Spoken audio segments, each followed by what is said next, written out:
हम्म, तो हमारा चैप्टर कौन सा है, और it is very very important chapter. इसको ना पूरी शिद्दत के साथ करना है और पूरी इज्जत के साथ करना है। एम्प्लॉय कॉस्ट, आप इसको लेबर कॉस्ट भी कह सकते हो, राइट।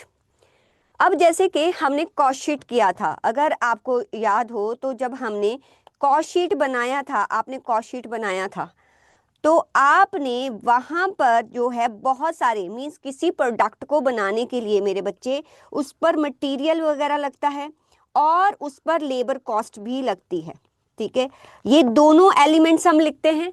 अब मटेरियल कितना लगेगा वो ऑलरेडी हम डिस्कस कर चुके हैं। कहाँ पर? वो ऑलरेडी मैंने आपके साथ डिस्कस कर लिया है आपके मटेरियल कॉस्ट चैप्टर में, कि जो प्रोडक्शन के लिए मटेरियल को इश्यू किया जाता है उसका कॉस्ट हम कैसे निकालते हैं। तो स्टोर लेजर हमने बनाया था, मटेरियल रिसीव हो रहा है, इश्यू हो रहा है, कितने रेट पर, वो सारा सीख लिया।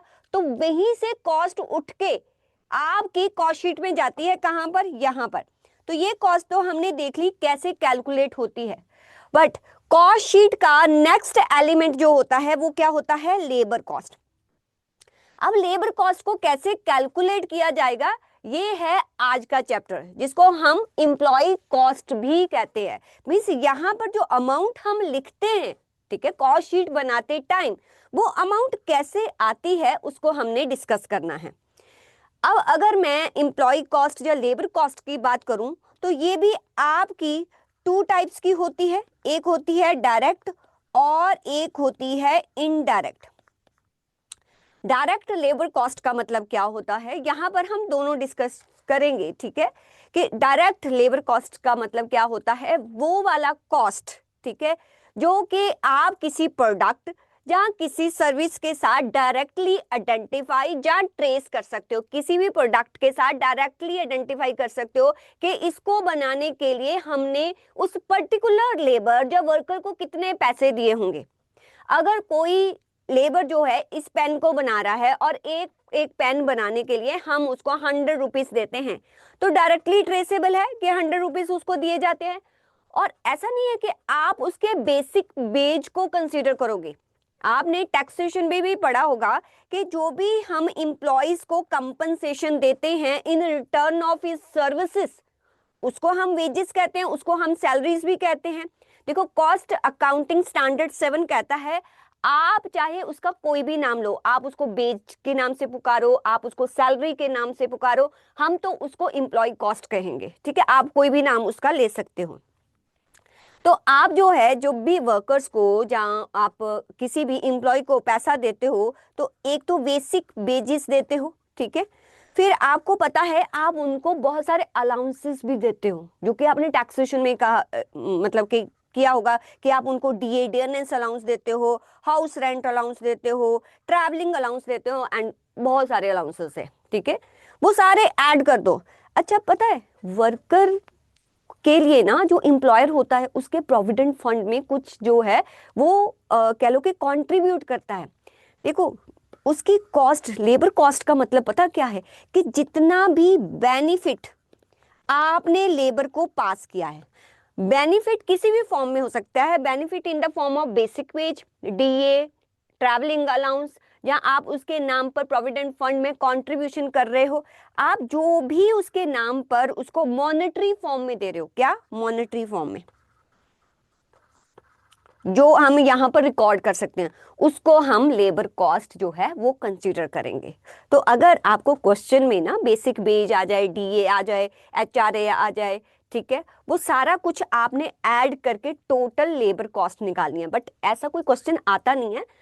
मैं आपको क्या बोलती हूँ कि अगर एग्जामिनर का दिमाग इधर उधर हुआ तो कुछ दे दिया, तो आपको सब कुछ पता होना चाहिए, ठीक है। तो वो सारे का सारा आपको क्या मिलता है, ये आपका क्या बन जाता है, आपका टोटल कॉस्ट बन जाता है। नॉट लेबर कॉस्ट नहीं लिखूंगी, टोटल कॉस्ट ऑफ एम्प्लॉय, ठीक है, टोटल कॉस्ट बन जाता है, टोटल कॉस्ट जो हम एम्प्लॉय को दे रहे हैं। अब ऐसा नहीं करना कि टैक्सेशन में जब हम एचआरए लिखते हैं, एग्जामिशन माइनस करके इधर लिखते हैं, वो टैक्सेशन की स्टडी है। आप जितना दे रहे हो ना, एग्जामिशन को कंसीडर मत करना कि इतना एग्जामिशन है उसका, वो टैक्सेशन का पार्ट है। आपने यहाँ पर देखना है कि टोटल पैसा कितना दिया जा रहा है, टोटल बेनिफिट उसको कितना दिया जा रहा है, तो आप वो सारे का सारा रिकॉर्ड करोगे। अगर वो कॉस्ट जो आप उस वर्कर को दे रहे हो डायरेक्टली आइडेंटिफाइबल है तो डायरेक्ट कॉस्ट आएगी, अगर डायरेक्टली आइडेंटिफाइबल नहीं है तो वो इनडायरेक्ट कॉस्ट आएगी। ठीक है, और इनडायरेक्ट लेबर कॉस्ट जो है वो कहां पर चली जाती है, बताओ बताओ? ओवरहेड्स। कहां पर चली जाती है? ओवरहेड। आप कॉस्ट कैलकुलेट कर दो, लेकिन आप उसको प्राइम कॉस्ट का पार्ट ना बना के किसका पार्ट बनाओगे? आप अपने फैक्ट्री ओवरहेड्स का, जो इनडायरेक्टली ट्रेसेबल होती है। चलो बात करते हैं कि जो हम अपने लेबर को पैसा देते हैं, कॉस्ट जो भी इनकट किया जाता है, जो ऑर्गेनाइजेशन इनकट करती है, ठीक है, जब वेजेस दी जाती हैं, ऑर्गेनाइजेशन मेनली ना 2 टाइप से वेजेस देती है। एक होती है टाइम बेस्ड, या टाइम वेस्ट ना कह के मैं ये कह सकती हूँ कि एक वेजेस होती है इनपुट वेस्ट, एक होती है output based. Input based wages का मतलब क्या है? इनपुट वेस्ट का मतलब होता है कि जितना इनपुट मीन्स जितना टाइम आपका लेबर आपकी ऑर्गेनाइजेशन में लगाता है, उस टाइम के अकॉर्डिंग आप उसको वेजेस देते हो, वो होता है इनपुट वेस्ट। आउटपुट वेस्ट का मतलब क्या होता है? जितना वो आपके लिए आउटपुट जनरेट करके देता है, जब जितना भी वो प्रोडक्शन कर रहा है, उसके बेसिस पर आप वेजेस देते हो। अब जो ये चैप्टर है ना, अल्टीमेटली यहाँ पर हमने ये देखना है कि सिर्फ ये नहीं बताता कि आप किसी लेबर की कॉस्ट को कैलकुलेट कैसे करते हो। ये चैप्टर आपको ये भी समझाएगा कि ऑर्गेनाइजेशन में जो लेबर होती है ना, अगर आपने उसको मोटिवेट रखना है तो आपको बेसिक वेजेस के साथ साथ ना उसको कुछ इंसेंटिव्स भी देने चाहिए। इंसेंटिव्स मतलब आप उसको बोनस दे सकते हो। अब ऑर्गेनाइजेशन पूछती है कि देखो, बेसिक वेज तो हम डिसाइड कर लेते हैं कि इतनी है, आप अगर बात करते हो बोनस की, तो बोनस कैसे दें? मतलब क्या फैक्टर हम कंसीडर करें कि हमें बोनस देना है? तो बहुत सारे ऑथर कहते हैं कि जो बोनस आप अपने एम्प्लॉय को देते हो ना, वो बोनस जो है वो टाइम के बेस पे भी दे सकते हो, प्रोडक्शन के बेस पे भी। तो कहते समझ नहीं आई, मतलब टाइम के बेस पे कैसे? कहते देखो, ये आपका फैक्ट्री है, ये आपका फैक्ट्री है, मान लो आपने एक वर्कर को रखा, ठीक है, एक वर्कर को रखा। अब उस वर्कर को कहते हो कि 8 आवर्स में आपने काम करके 10 यूनिट्स बनाने हैं, ठीक है, 10 यूनिट्स बनाने हैं, और एक एक आवर्स के लिए आपको 100 रुपीज मिलेगा। तो अल्टीमेटली अगर टाइम वेस्ट बात करूं तो उस वर्कर को 800 रुपीज मैं दूंगी, ठीक है। बट आप इसको मोटिवेट कैसे करोगे कि ये काम जो है वो जल्दी जल्दी कर दे? आप उसको बोलोगे, देख देख बेटा, तुझे जो काम दिया है ना वो 8 आवर्स है, 8 आवर्स में तूने बनाने हैं 10 यूनिट्स, ठीक है। अगर ये 10 यूनिट्स ही तू कम आवर्स में बना देगा, मान ले तूने 6 आवर्स में बना दिए, ठीक है, तो तुझे यहाँ पर बोनस दिया जाएगा, बोनस दिया जाएगा। तो लेबर कहता है कि बोनस मतलब कि 6 आवर्स का तो तुझे 100 रुपीज मिलेगा, 600 रुपीज मिलेगा, ठीक है। जो टू, अब कितने आवर्स उसने सेव किए हैं? 8 आवर्स लगने थे, 6 आवर्स, तूने 2 आवर्स सेव किए ना, तुझे मैं 2 आवर्स का जो है वो 50 रुपीज दूंगा, और मैं तुझे यहाँ पर 100 रुपए मीन्स 700। कहता पागल हो गए हो, पागल हो गए हो, पहले तुम 8 आवर्स के 100 800 रुपए देते थे, अब तुम 700 देते हो, कहाँ से लेबर मोटिवेट होगा? अरे शैतानो, तुम ना इंडियन पर्सपेक्टिव से सोचते हो। इंडिया में ऐसा होता है कि भाई 8 आवर्स के पैसे मिल रहे हैं तो जो लेबर है वो धीरे धीरे काम करता रहता है, क्योंकि यहाँ पर जितने भी प्लान दिए हुए हैं ना, वो भी सारे जो बाहर के ऑथर्स हैं उन्होंने दिए हैं, जैसे हॉल से हो गया, रोवन हो गया, पैट्रिक हो गया, बहुत सारे हैं, बार्थ प्लान हो गया, कोई भी इंडियन नहीं है। तो इंडियन पर्सपेक्टिव से आपने सोचा हाँ इन प्लान्स को हम बेस बना के कोई और प्लान डिजाइन कर सकते हैं। अगर राम श्याम प्लान होता तो माइट भी कुछ और होता, ठीक है। तो आप जब समझते हो ना, क्योंकि मुझे बहुत सारे बच्चों के डाउट आते हैं, मैम ऐसा थोड़ी होता है, फिर वो आर्ट्स तो बच गए, वो क्या करेगा? ये आप बाहर के पर्सपेक्टिव से सोचो कि बाहर क्या होता है कि अगर कोई पर्सन ना किसी ऑर्गेनाइजेशन में 8 आवर्स काम करने के लिए उसको 100 रुपीज मिलते हैं, अगर वो 6 आवर्स में काम कर देता है तो एक 100 रुपीज तो उसको मिल ही रहा है, मतलब 600, तो 2 आवर्स उसके बच नहीं गए। और इवन के उसको वन जो 2 आवर्स है ना, 2 आवर्स जो उसने बचाए उसके लिए जो 50 रुपीज, कुछ भी हो सकता है, ये अभी डिस्कस करेंगे, 50 रुपीज 100 रुपीज और मिल रहा है, 700। अब मुझे बताओ, जब उसको ये 700 मिल रहा है, ये 700 कितने आवर्स काम करने के लिए? 6 आवर्स। आप देखो उसका इफेक्टिव एज कितना हो गया, 700 डिवाइडेड बाय 6, उसका इफेक्टिव एज रेट कितना हो गया, 106.67।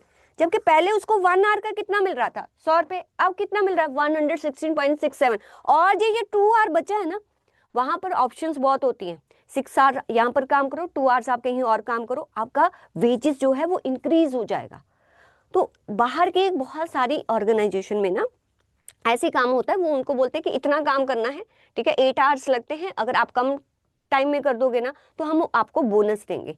तो इससे क्या होता है कि दोनों की विन विन सिचुएशन है। अब ऑर्गेनाइजेशन की विन विन सिचुएशन क्या है, जो काम 8 आवर्स में होना था वो 6 आवर्स में हो गया, ठीक है।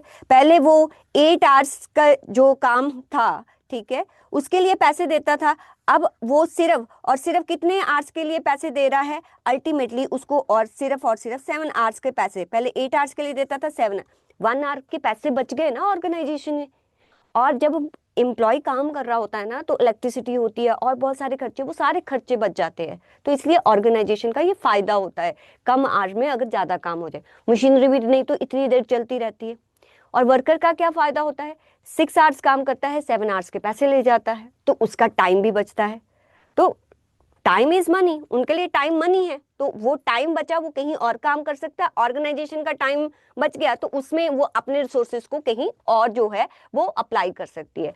तो इसलिए उस कंटेक्स्ट में अगर सोचे ना, तो ये मेथड बहुत अच्छा होता है। ये टाइम बेस्ड मेथड होता है। टाइम बेस्ड मीन्स आपने बोनस देना है लेकिन टाइम के बेस पे, जितना आपका एम्प्लॉय आपको टाइम बचा के देगा, आप उसके अकॉर्डिंग उसको बोनस दोगे। अगर हम टाइम बेस्ड भी देखें तो सबसे पहले हमें क्या जानना होता है, देखो जब भी आप किसी भी वर्कर को बोनस दोगे ना, आप उसकी एफिशिएंसी को जज करोगे, आप उसकी एफिशिएंसी को जज करोगे। जैसे कि अभी जो एग्जांपल ली, उसको 8 आवर्स का काम दिया गया था, उसने वो काम 6 आवर्स में कर दिया। अच्छा, ये तो हो गया टाइम बेस्ड।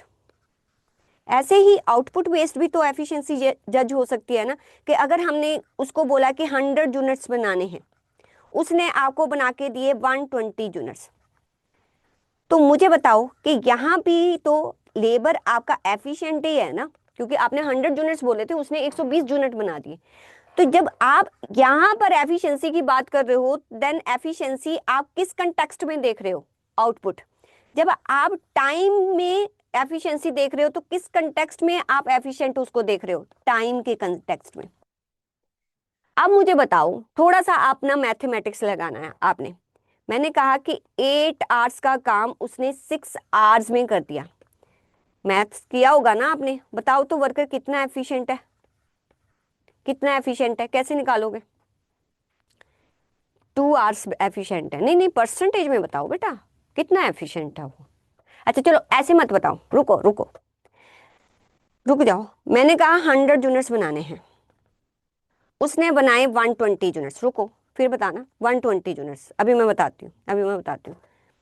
ठीक है, उसने बनाए 120 यूनिट्स, बोले गए थे 100 यूनिट।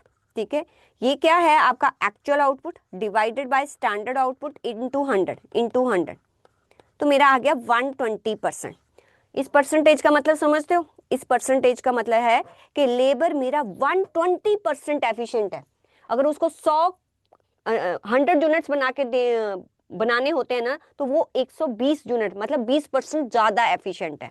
तो यहाँ पर वो 20% मीन्स जो काम दिया जाता है उससे 20% ऊपर काम करके वो देता है, तो हम इस कंटेक्स्ट में 120 बोलते हैं। 120% वो एफिशिएंट है। चलो समझ गए ना, ये फॉर्मूला भी बता दिया, actual output divided by standard output into 100। दोबारा से आती हूँ, 8 आवर्स दिए गए थे, 6 आवर्स में काम किया, कितना एफिशिएंट। अब बोलो, 8 आवर्स में अपना मैथमेटिक वाला दिमाग यूज करना है। 8 आवर्स दिया गया था, 6 आवर्स में काम किया है, कितना एफिशिएंट, बोलो।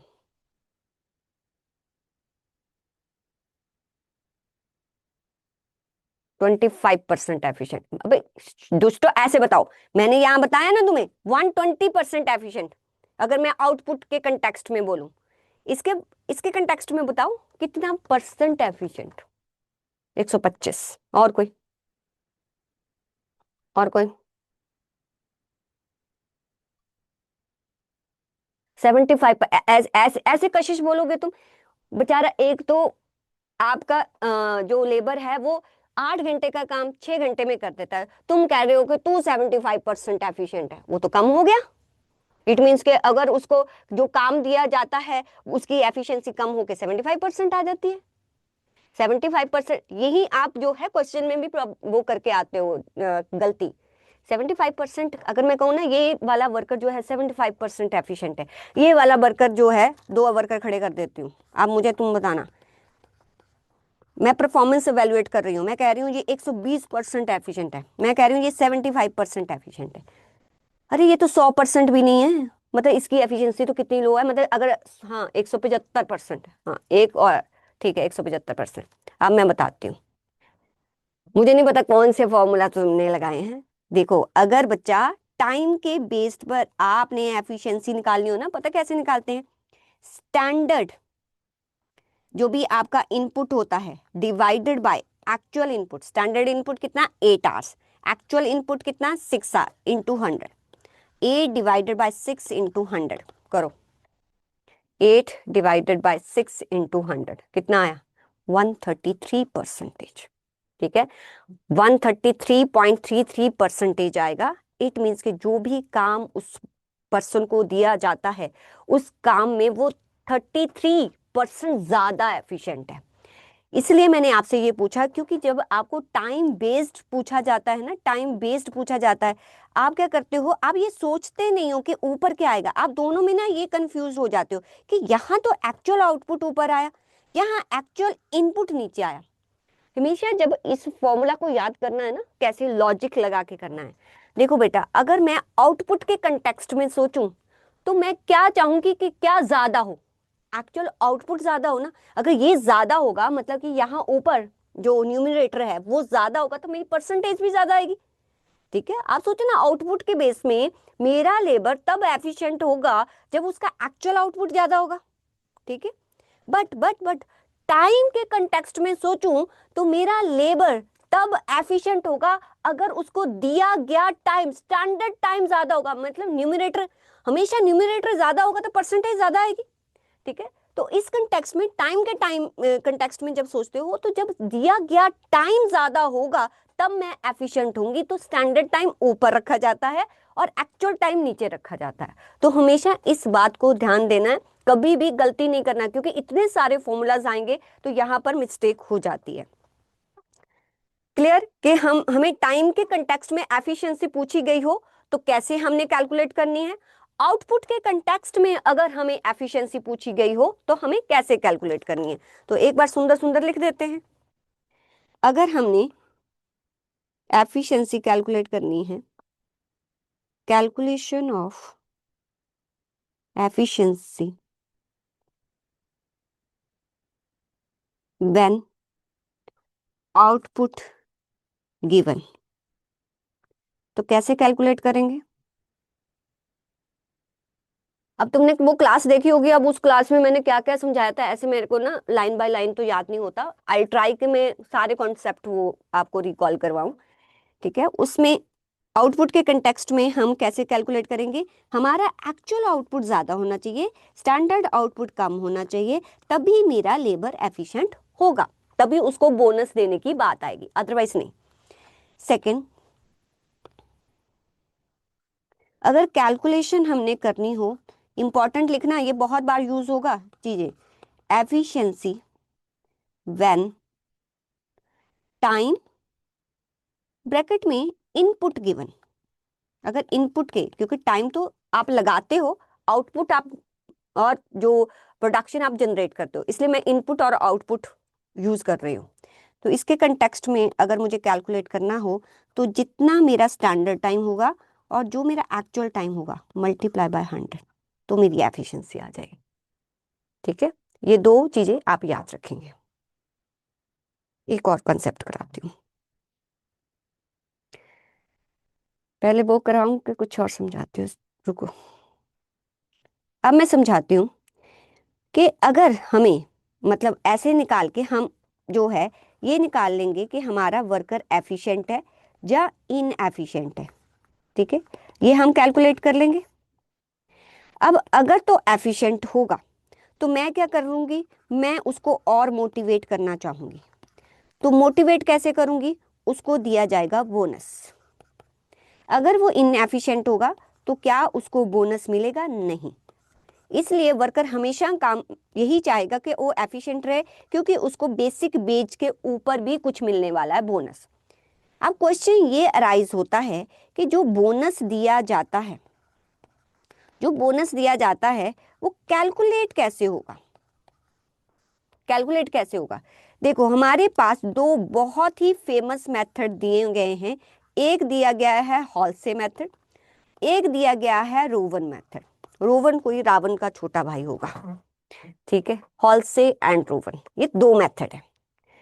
हॉलसे भाई क्या कहते हैं, हॉलसे भाई कहते हैं कि देखो आप अपने वर्कर को क्या करना चाहते हो, मोटिवेट करना चाहते हो कि वो कम टाइम, अच्छा दोनों जो है ना, दोनों यही कह रहे हैं कि हम टाइम के कंटेक्स्ट में बताएंगे बोनस। हम किसके कंटेक्स्ट में बोनस बताएंगे, टाइम के कंटेक्स्ट में।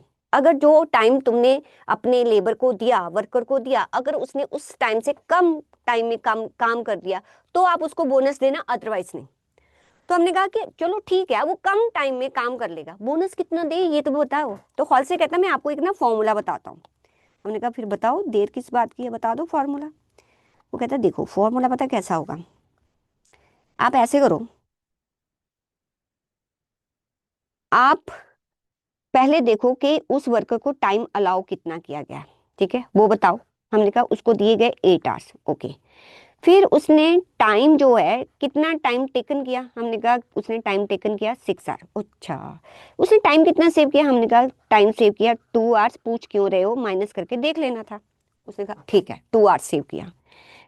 अब उसको वो बोलेगा कि रेट, मतलब वेज रेट कितना दे रहे हो, हमने कहा उसको दे रहे हैं हम ₹100 पर आवर, ओके। कहता अब देखो जो 2 आवर्स सेव हो रहे हैं ना, आप ऐसा मत करना कि 2 आवर्स सेव हो गए हम उसको कुछ नहीं देंगे, हम 6 आवर्स के उसको ₹100 दे देते हैं, ठीक है। उससे ना वो मोटिवेट नहीं होगा। तुम पता उसकी जो वेजेस, टोटल वेजेस कैलकुलेट करोगे, वो पता कैसे कैलकुलेट करना, जो भी उसको बेसिक वेज आपने देना है प्लस उसको अब बोनस भी देना। बेसिक वेज कैसे दोगे जी, कि जितना भी उसने टाइम टेकन किया है उससे आप रेट को मल्टीप्लाई कर देना, प्लस बोनस पता कितना देना। अगर तो आप 2 आवर्स जो उसने बचाए हैं वो सारे का सारा उसको दे दोगे, ठीक है, 200, फिर ऑर्गेनाइजेशन कहती है मुझे तो कोई फायदा नहीं होगा। कहते नहीं सारा मत दो, ऐसा करो आधा आधा कर लो, आधा उसका आधा तुम्हारा। क्या बोल रहा है वो, आधा आधा कर लो। हमने कहा आधा आधा कर ले, मतलब 50% कर ले। किसका, जितना उसने टाइम सेव करके पैसा बचाया। तो कितना टाइम सेव करके पैसा बचाया, जितना भी टाइम सेव है मल्टीप्लाई बाय रेट कर दो। तो उसने कितना टाइम लिया था, 6 our into 100 plus 50%। Time save कितना किया उसने, 2 आवर्स इंटू 100। तो एक तो 600 मिलेगा, 200 का 50%, 100 उसको दे दो और 100 तुम खुद रख लेना, 700। ये बनेगी आपकी वेजेस। अब हॉल से समझ आया, हॉल से वो क्या बोलता है कि 50% दे दो, मतलब तुम दोनों आधा आधा टाइम सेव का बांट लो। ये किसने बोला, हॉल से ने।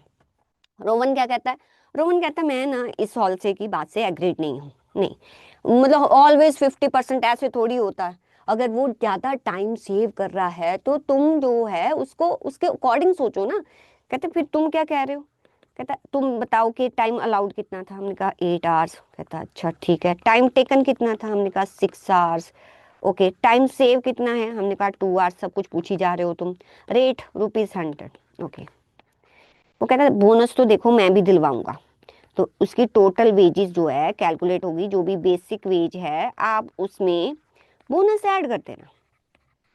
लेकिन मेरा थोड़ा सा तरीका अलग है। बेसिक वेज तो तुम ऐसे ही लोगे ना, जो भी टाइम टेकन होगा इनटू आर, जो बोनस होगा ना तुम क्या करना, जितना उसने टाइम टेकन किया और डिवाइडेड बाय जितना उसको टाइम अलाउड था, ये एक परसेंटेज निकाल लेना, multiply by time save into R.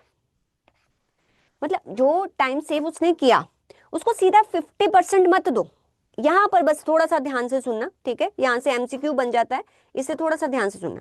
अब रोवन क्या कह रहा है कि तुम ना ऐसे डायरेक्टली 50% नहीं हर बात पे लिख दिया करो, थोड़ा सा ऊपर नीचे करो।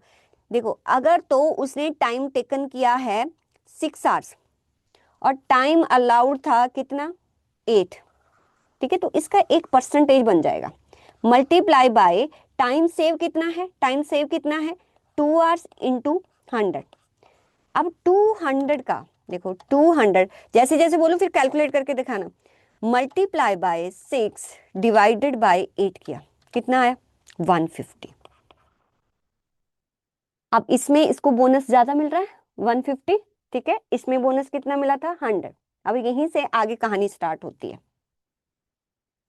अगर थोड़ा सा चेंज करूं कहानी को, थोड़ा सा चेंज करूं, मान लो आंसर तुम लोग करोगे, टाइम अलाउड था 8 आवर्स, ठीक है, और टाइम टेकन है उसका 3 आवर्स। सिर्फ बोनस बताना, मुझे बोनस बताना, ठीक है। टाइम सेव कितना हो गया 5 आवर, रेट 100 है। अब मुझे बताओ इस केस में, इस केस में रोवन जो हॉल से है वो कितना बोनस देगा, बोलो बोलो, हॉल से कितना बोनस, सिर्फ मुझे बोनस चाहिए, मुझे और कुछ नहीं चाहिए, हॉल से कितना बोनस देगा। हॉल से तो सीधा बोलता है 50% of what, time save into R, ठीक है, नहीं बोलता है, तुम बता दो कितना है। और रोवन के केस में कितना बोनस होगा, रोवन के केस में कितना बोनस होगा। अच्छा ये आप कह रहे हो कि यहाँ पर जो आपका बोनस हो गया 250 रुपीज, ठीक है। फिर रोवन के केस में, रोवन तो क्या कहता है कि जितना आपका टाइम टेकन था divided by time allowed multiply by time saved into जो भी रेट है। यहाँ पर मेरा टाइम टेकन है 3 डिवाइडेड बाय 8 मल्टीप्लाई बाय, ये है हमारा टाइम सेव्ड कितना है 5 इंटू 100, तो इसके अकॉर्डिंग कितना आ गया 187। ओके ठीक है, ओके। एक एक एक और करेंगे हम, एक और, फिर मैं बताती हूँ मैं इतना क्यों बता। अब ना, अब क्या हुआ कि टाइम अलाउड है 8 आवर्स, टाइम सेव्ड है, not time saved, time taken है 4 आवर्स, और टाइम सेव्ड कितना हो गया 4 आवर्स, रेट 100 है। मुझे हॉल से के अकॉर्डिंग सबसे आंसर चाहिए, मुझे, मैं एक को थोड़ी करवा रही हूँ, सबसे आंसर। हाँ जल्दी जल्दी अपने उस पर जल्दी जल्दी हाथ चलाया करो। और रोवन हॉल से क्या कहता है, मैं फॉर्मूला फटाफट लिख देती हूँ, सिर्फ बोनस बताना है मुझे, कुछ नहीं और बताना। इसके अकॉर्डिंग बोनस कितना होगा 50% ऑफ कितना टाइम सेव है 4 इंटू 100। रोवन क्या कहता है जितना टाइम टेकन है, ठीक है, टाइम टेकन कितना 4 डिवाइडेड बाय 8 इंटू 4 इंटू 100। बताओ दोनों के केसेस में कितना है, इसके केस में भी 200, इसके केस में भी 200, ठीक है। देखो ये कैसे बना, मतलब दोनों केसेस में सेम कैसे आया। अब अगर मैं हॉल से की बात करूं ना, हॉल से क्या कहता है कि जितना भी टाइम सेव होगा उसका 50%। अगर मेरे बच्चे, और ये क्या बोलता है रोवन, क्या बोलता है कि आप रेशियो निकालो जितना उसने टाइम टेकन किया और डिवाइडेड बाय जितना उसका जो है टाइम अलाउड था, इसका एक रेशियो निकालो। देखो अगर टाइम टेकन टाइम अलाउड का आधा होगा, दोबारा बोलती हूँ, अगर ऊपर करो, अगर टाइम टेकन टाइम अलाउड का आधा होगा तो अल्टीमेटली ये भी 50% ही तो निकलेगा, ये भी तो 50% नहीं निकलेगा। तो आपका, क्योंकि ये भी 50% किसका हो जाएगा, जो भी टाइम सेव का अमाउंट होगा। तो जब आपका टाइम टेकन आपके टाइम अलाउड का एग्जैक्ट हाफ होता है, तब दोनों ही मेथड से आपको सेम बोनस मिलता है, ठीक है।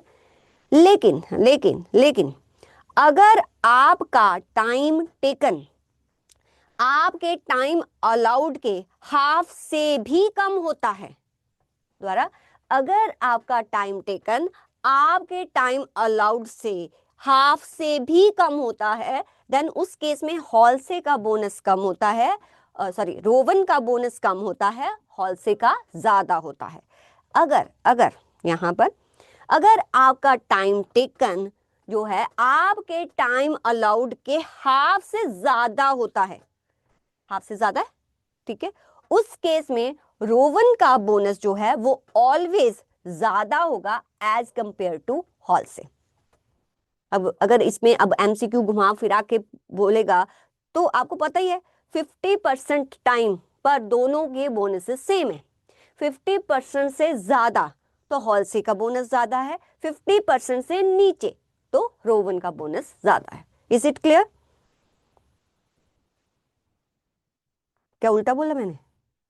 50% से ऊपर टाइम होगा टेकन, ठीक है, तो आपके रोवन का बोनस ज्यादा होगा, लिख देती हूँ, और तुम कहोगे मैम आपने गलत बोल दिया था। देखो देखो, हाफ ऑफ टाइम अलाउड होगा तो बोनस सेम होगा, ठीक है, less than half of time allowed होगा तो हॉलसे का बोनस ज्यादा होगा।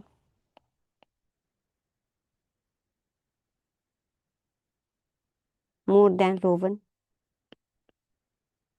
अगर more than less than less, यहाँ आगे लिख लो ना, यहाँ पर लिख लो if time taken, if time taken is less than half of the time allowed, ठीक है, यहाँ भी कर देती हूँ मैं, if time taken is more than half of time allowed, then जो आपके रोवन का बोनस होगा मोर देन हॉलसे होगा। तो ये याद रखनी है, ये चीजें याद रखनी है। थोड़े से कॉन्सेप्ट बता देती हूँ फिर आगे चलते हैं, फिर मैं आपको बता दूंगी क्लास क्लास में आपने क्या देखा होगा। एक और कॉन्सेप्ट बता देती हूँ, इसी इसी में से बताती हूँ तो दैट आप लिंक कर पाओ।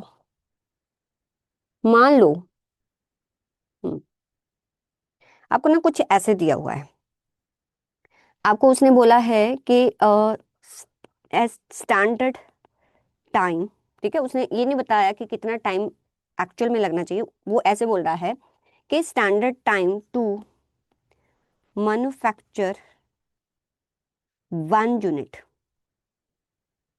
ध्यान से सुनना, 20 सेकेंड्स है। कितना है? 20 सेकेंड्स, राइट।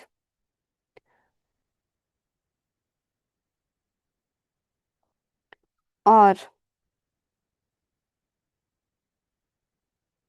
वो आपको ये बताता है कि आपका नॉर्मल रेट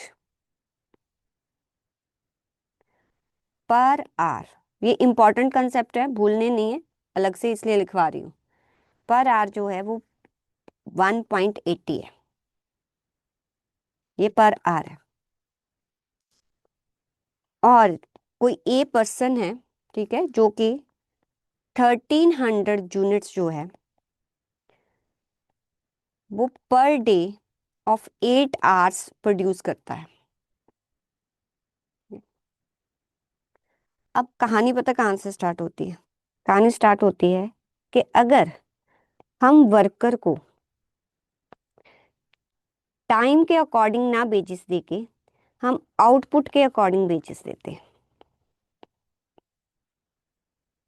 तो उस केस में अगर तो ऐसा दिया होता कि जो वर्कर है अगर 100 यूनिट्स बनाता है और एक एक यूनिट के लिए उसको मिलता है ₹50, तो मैं सीधा करती कि 100 × 50, 5000, ठीक है। अगर वो ये बोले कि बताइए ये 1300 यूनिट्स उसने बनाए हैं, ठीक है, अब ए ने जो 1300 यूनिट्स बनाए हैं उसके लिए उसको कितना वेज दिया जाए बताओ। मैम दिया तो है 1.80, 1.80 पर पीस नहीं दिया, पर आर दे दिया। क्या आप इसको पर पीस निकाल सकते हो? क्या आप इसको पर पीस निकाल सकते हो?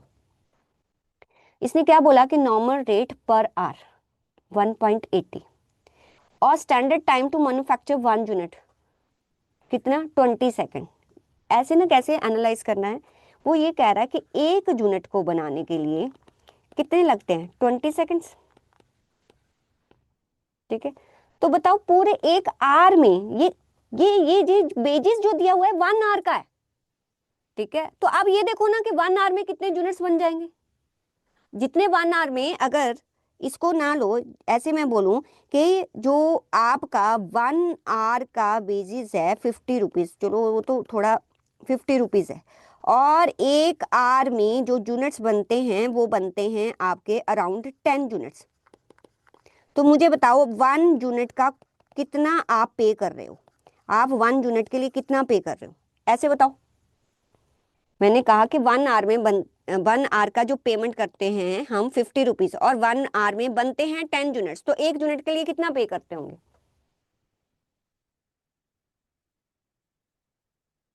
बोलो। ठीक है, अगर एक 1 आवर का हम 50 रुपीज देते हैं और एक 1 आवर में 10 यूनिट्स बनते हैं, ठीक है, तो 10 units divide sorry 50 rupees divided by 10, 5 rupees. कैसे निकल के आए? कैसे निकल के आए? 10 यूनिट्स के लिए ये भी 1 आवर में बन रहा है, ये भी 1 आवर में, 10 यूनिट्स के लिए आप देते हो 50 रुपीज, तो 1 यूनिट के लिए कितना देते होगे 50 डिवाइडेड बाय 10। तो मतलब आपको दोनों चीजों को 1 आवर पर लेके आना पड़ेगा। अगर आपको जो आपको दिया गया है रेट अगर वो 1 आवर का है, तो हमें ये भी देखना पड़ेगा कि उस 1 आवर में यूनिट्स कितने बनते हैं, उस 1 आवर में यूनिट्स कितने बनते हैं। अब दोबारा मैं अपने क्वेश्चन पे आती हूँ। ये जो 1.80 है ना, वो दिया गया है 1 आवर का रेट। अब हमें देखना पड़ेगा इस 1 आवर में यूनिट्स कितने बनते हैं। ओहो, रिकॉर्ड नहीं किया आज मैंने, भूल गई, कोई बात नहीं। ठीक है, हमने यहाँ पर 1 आवर का रेट दिया हुआ है, मुझे क्या यहाँ से कहीं से ये पता चल सकता है इस 1 आवर में मेरे यूनिट्स कितने बनेंगे, कितने यूनिट्स बनेंगे? देखो डायरेक्टली नहीं दिया उसने, इनडायरेक्ट दिया है कि जो 1 यूनिट को ना 20 सेकेंड्स लगते हैं, 20 सेकेंड्स। सोचो, सोचो, सोचो। वो कहता 20 सेकेंड्स में, 20 सेकेंड है कि मिनट है, मेरे को देखने दो, 20 सेकेंड्स। अच्छा 20 सेकेंड उसने वो किया है, फिर आपका जो स्टैंडर्ड रेट दिया है वो पर आवर दिया है। ठीक है, कहता है एक जो है आपका यूनिट जो बनता है वो 20 सेकेंड्स में बनता है। ओके, तो 1 मिनट में कितने बन जाते होंगे?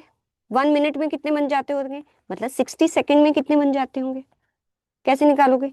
1 डिवाइडेड बाई 20 इंटू 60, तो कितने बन गए? 3 यूनिट, 3 यूनिट्स बन गए। अच्छा ये 3 यूनिट्स कितने टाइम में बनते हैं? 1 मिनट। बट मुझे तो ये चाहिए कि 1 आवर में कितने बनते हैं। अब बताओ, 3 यूनिट्स बन सॉरी 1 मिनट में बनते हैं 3 यूनिट्स। अब बताइए एक आवर में कितने यूनिट्स बनते होंगे? अब दिमाग चल रहा है, मतलब कि 60 मिनट्स में कितने यूनिट बनते होंगे? 3 इंटू 60, 180 यूनिट्स। ओके, अब ये रेट कितने आवर्स का दिया हुआ है? एक आवर। अब मैं यहाँ लिखती हूँ, 1 आवर के लिए वो देता है ₹1.80, और 1 आवर में हमारे यूनिट बनते हैं 180। तो बताइए 1 यूनिट का रेट, बताइए 1 यूनिट का रेट।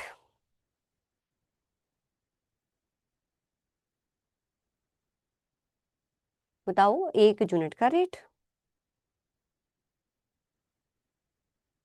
100, शैतान,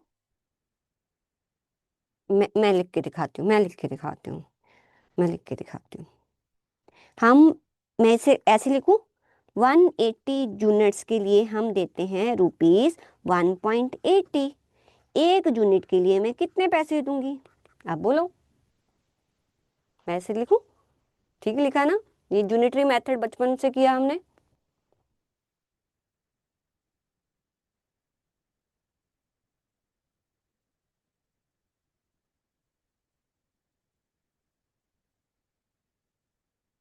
हाँ शैतान बच्चों, 1.80 डिवाइडेड बाय 180, इट्स अ 0.01। ठीक है, अगर कभी भी ऐसे ऊट पटांग से वो आपको बता दे कि ये भाई आर्ट्स के इतने पैसे देते हैं और एक यूनिट इतने सेकंड्स में बनता है, दोनों को ना सिमिलर फुटिंग पे ले आओ, आपको पता चल जाएगा कि एक पीस का हम क्या देंगे। अब अगर वो कहता है ना कि जो ए है उसने 1300 यूनिट्स बनाए, ठीक है, अब हमें पता चल गया 1300 यूनिट्स बनाए ना, उसको एक एक यूनिट का 0.01 दे दो, वो उसकी वेजेस बन गई। तो ऐसे वो जो है आपको घुमा फिरा के क्वेश्चन देगा, लेकिन आपको ये सोचना है, ऐसा नहीं क्वेश्चन में अरे पर पीस तो आपको रेट दिया नहीं, ये रेट तो उसने पर आर का दे दिया, ये तो होलसेल का क्वेश्चन होगा। ऐसा नहीं होता, उसने जैसे भी रेट दिया ना, आप सोचो कि हम उसको पर पीस में कैसे लेके आ सकते हैं। ठीक है, तो आज हम थोड़ा सा हॉल से रोवन के क्वेश्चन करते हैं, जो आपने लास्ट क्लास में किया होगा उसको एक बार देख लेते हैं। ठीक है, एम्प्लॉय कॉस्ट, कशिश आप एक बार देख लेना, आपके चैनल पर ये वाला फर्स्ट वीडियो होगा।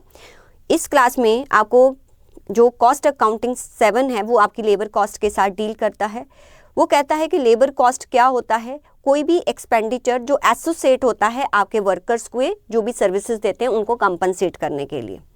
एम्प्लॉय कॉस्ट जो है वो एक ब्रॉडर टर्म है, इसमें हम wages, salary, bonus, allowances, incentive सब कुछ इंक्लूड करते हैं। ठीक है, दिस इज अ ब्रॉडर ना, हर टाइप का कॉस्ट, जो भी बेनिफिट जो है आप अपने एम्प्लॉय को दे रहे हो ना, that will include in your employ cost. ये कौन कह रहा है? आपका कैश 7 कह रहा है। तो कैश 7 कहता है कि सैलरी और वेजेस हम सिनोनिमसली यूज करते हैं दोनों टर्म्स को अपने इस चैप्टर में। और लेबर का मतलब ये नहीं है कि जो आपका परमानेंट वर्कर होगा, आपका वर्कर टेम्पररी भी हो सकता है, पार्ट टाइम भी हो सकता है और कॉन्ट्रैक्ट वर्कर भी हो सकता है, किसी भी टाइप का आपका वर्कर हो सकता है, उसको दिए जाने वाला कॉस्ट आपके लेबर कॉस्ट में जो है वो फॉल होगा। और जो आपका एम्प्लॉय कॉस्ट है ना, वो जो भी आप प्रोडक्ट और सर्विसेज बनाते हो ना, उसका सिग्निफिकेंट मीन्स इसका सेकंड जो है वो पोजीशन आता है। सबसे ज़्यादा कॉस्ट किसका होता है? मटेरियल का। फिर उसके बाद जो कॉस्ट जो है सबसे ज़्यादा किसी प्रोडक्ट पे लगने वाली कॉस्ट जो होती है वो कौन सी होती है? वो होती है एम्प्लॉय कॉस्ट।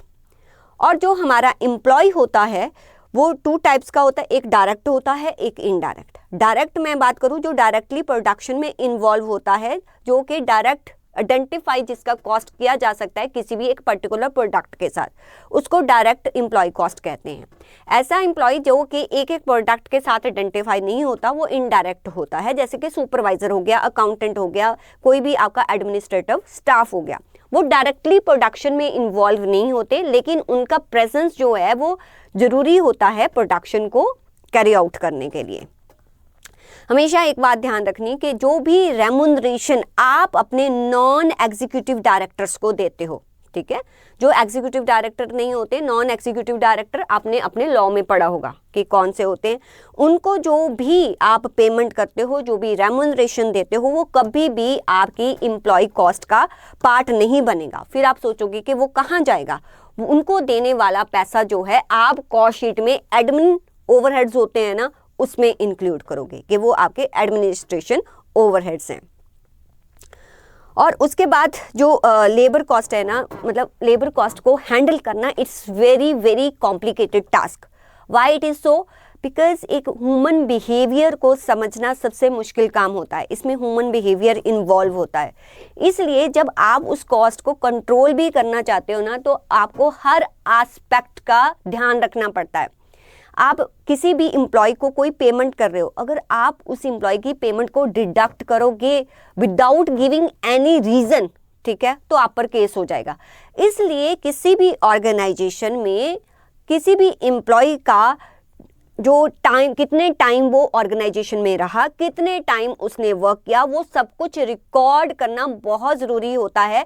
अगर आप जो है एक फेयर पेरोल बनाना चाहते हो, एक सैलरी या रेम्यूनरेशन जो है वो कैलकुलेट करना चाहते हो, इसलिए लेबर कॉस्ट जो है एक प्रॉपर सिस्टम ऑफ कंट्रोल लगाया जाता है, जिससे हम ये जान पाए कि कोई लेबर कितने टाइम काम करता है। उसके लिए दो तरह से हम टाइम को, अपने लेबर के टाइम को रिकॉर्ड करते हैं।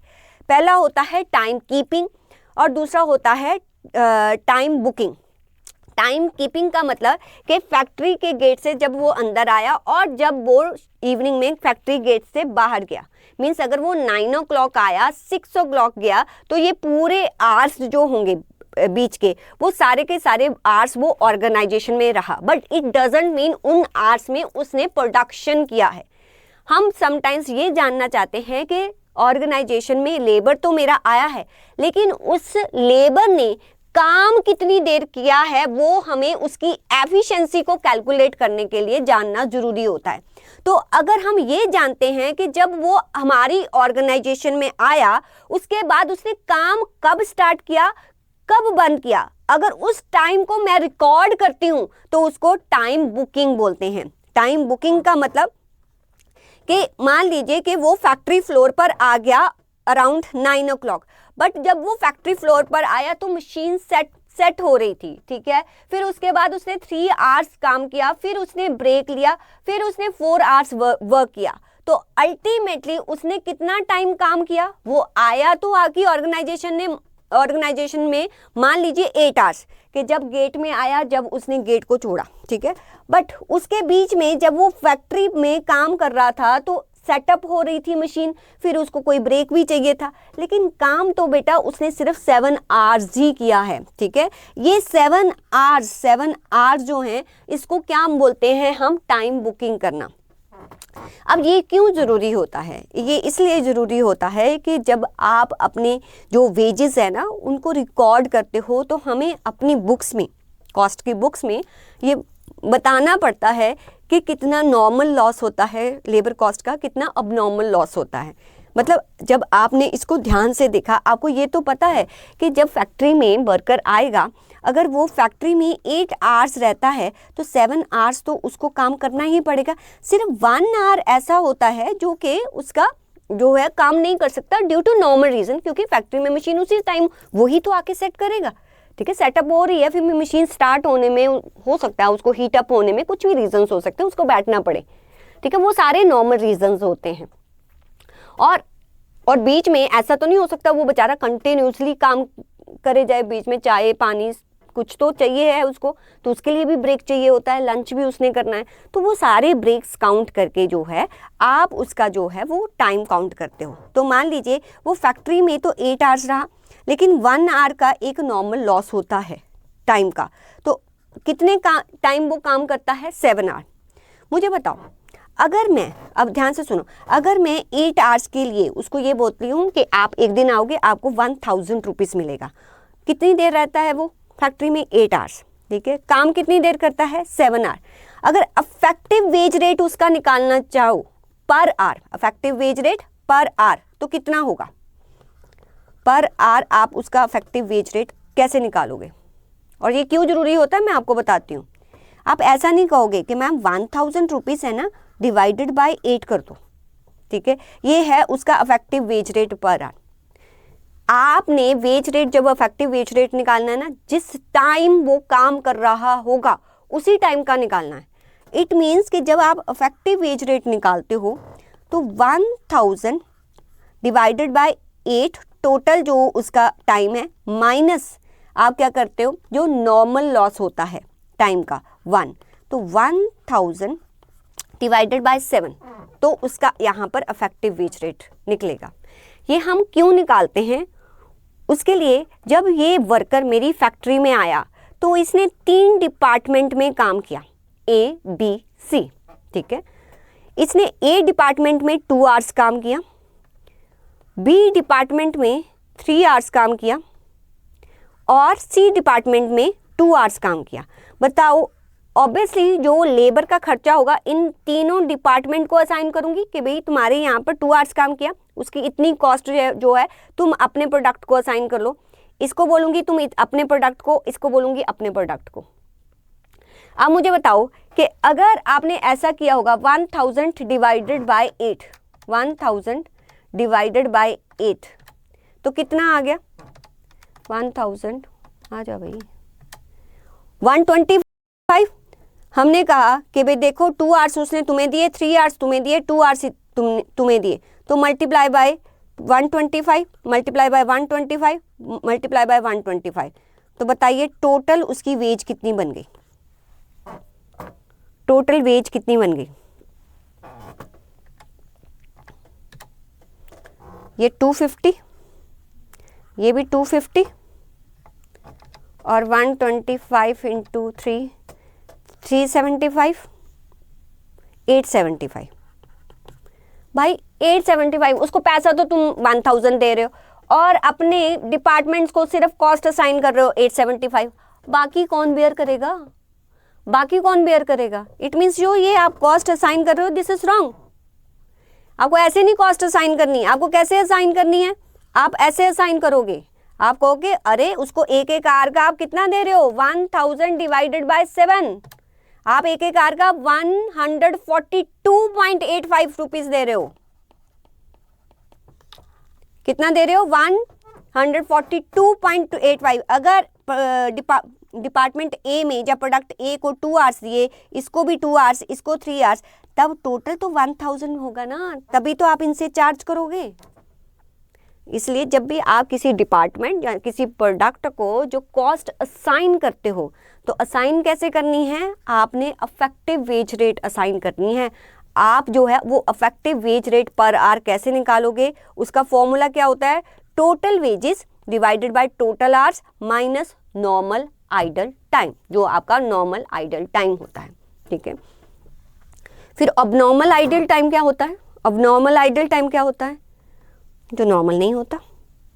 वैसे नॉर्मल आइडल टाइम को आप कैसे डिफाइन करते हो? जब कोई भी नॉर्मल लॉस होता है उसको कैसे डिफाइन करते हो? बेटा नॉर्मल आइडल टाइम या नॉर्मल लॉस, अगर मैं उसको डिफाइन करूं तो वो टाइम या लॉस होता है जो कि हमें बिफोर हैंड पता होता है। हमें पता है कि हमारा वर्कर जो है ऑर्गेनाइजेशन में 8 आवर्स आएगा बट काम वो 7 आवर्स ही करेगा। उसको हम नॉर्मल आइडल टाइम या नॉर्मल लॉस भी बोलते हैं।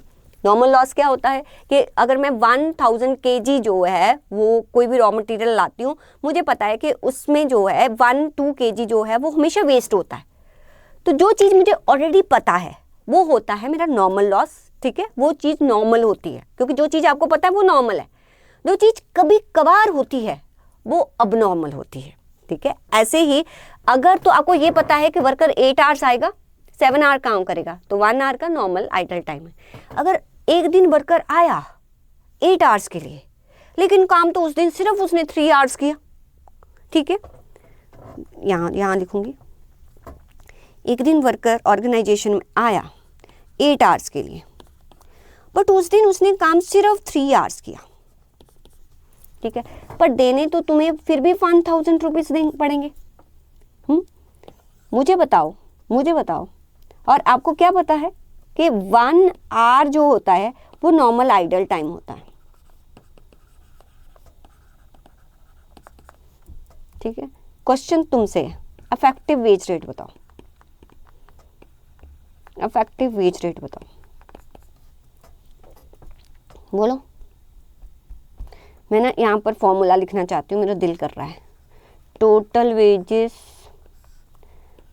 Total time minus normal idle time. Affective wage rate बताओ जल्दी से, जल्दी से।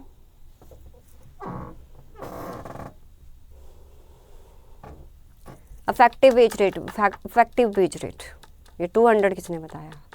हाँ, राजनंदिनी। कोई और? राजनंदिनी, तुम्हें कैसे पता 142? कैसे जानते हो तुम? कोई और बताओ, कोई और बताओ। मैं चाहती हूँ कोई अच्छा सा आंसर दे।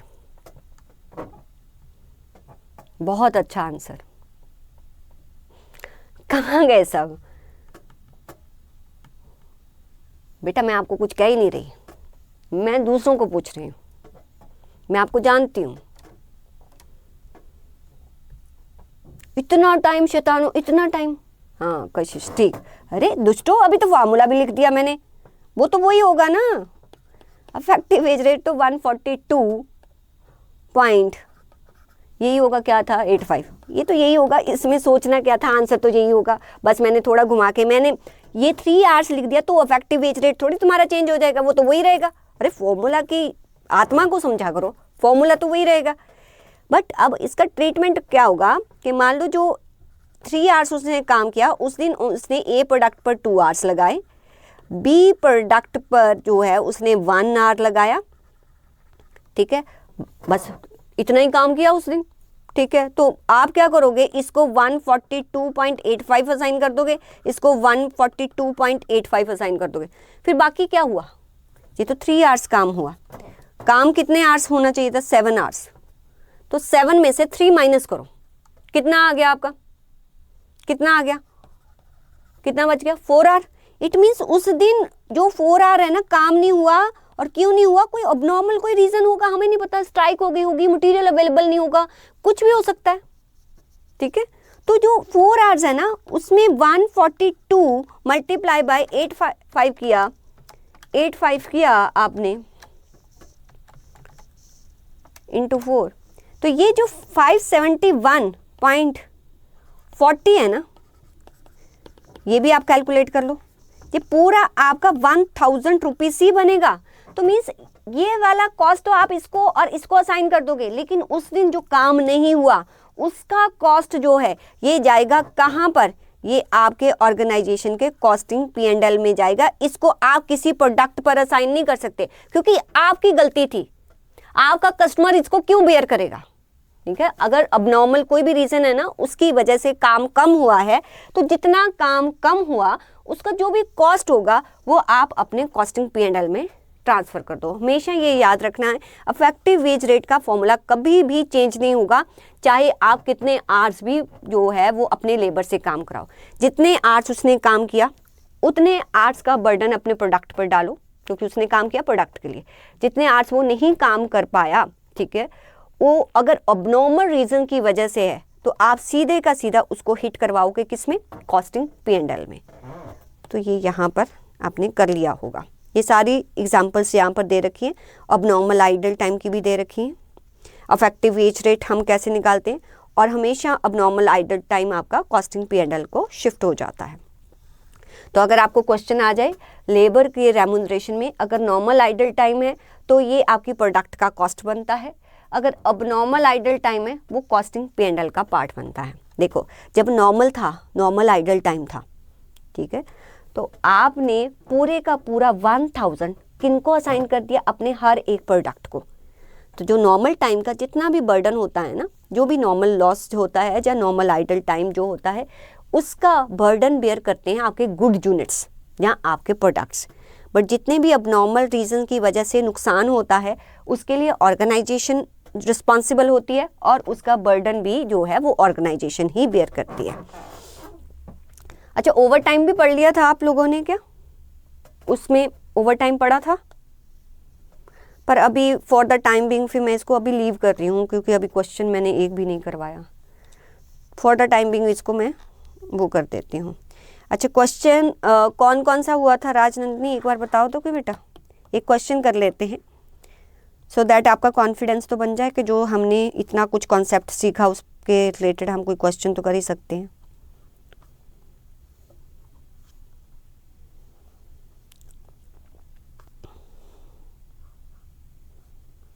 28th नहीं गया होगा, इलस्ट्रेशन नंबर 28। अच्छा, सारे एग्जाम्पल्स ही दिए थे। चलो 28th क्वेश्चन करवाते हैं। 28th, अब जितना भी कॉन्सेप्ट आपको करवाया ना, दिमाग में रख के अब आपने सब कुछ सुनना है, सब समझना है कि कैसे करेंगे। पहले मैं समझा दूंगी क्वेश्चन, फिर अपनी कॉपी में फटाफट आप कर लेना, साथ साथ में मैं भी करूँगी। थोड़ा बड़ा कर देते हो सो दैट आपको दिखे।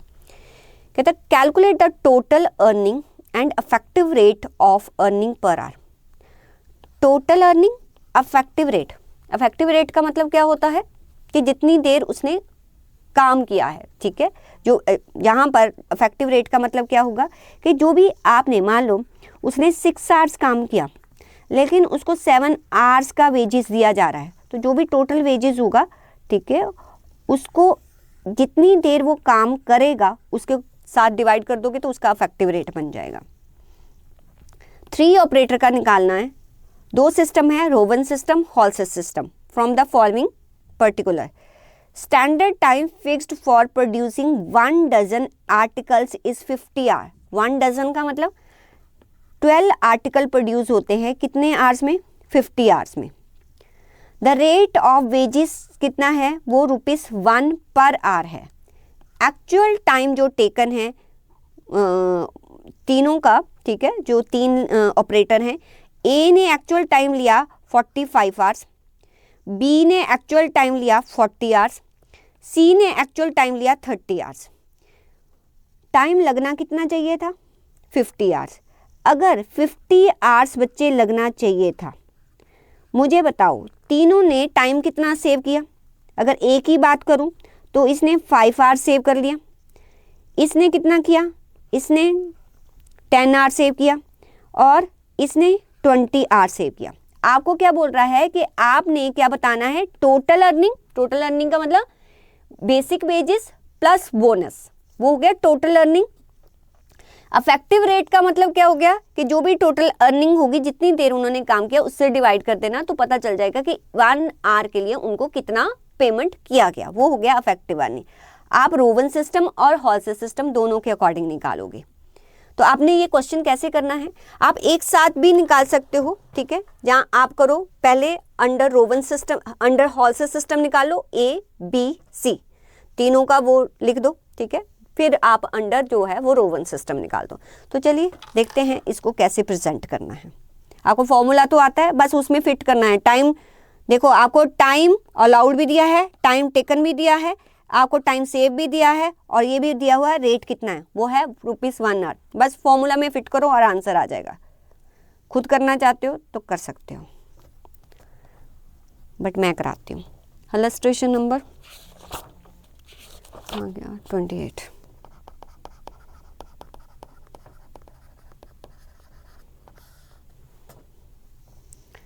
एक टेबल बनाओ।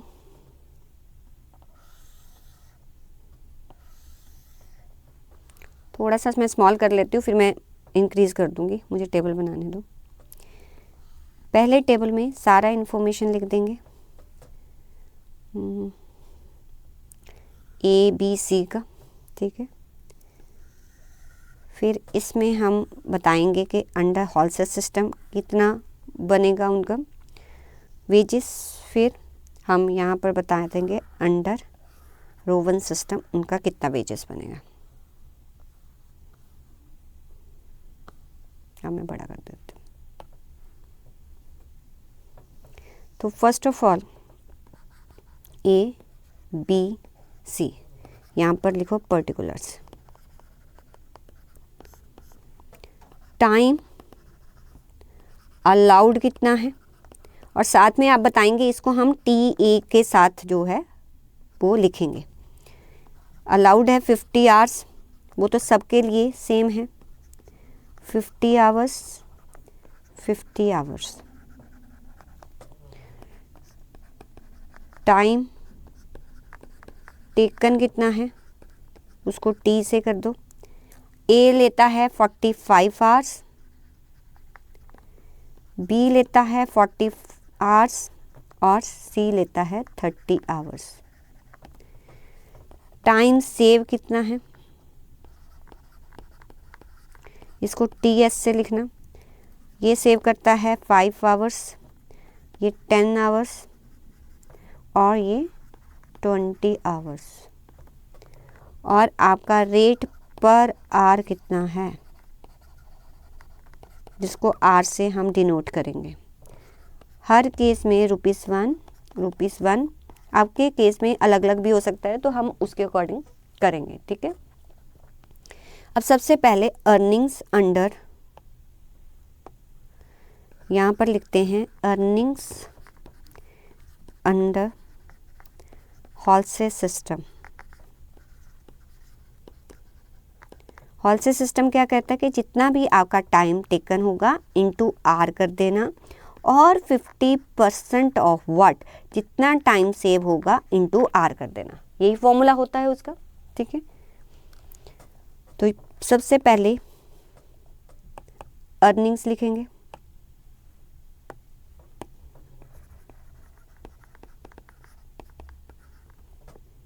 ए बी सी।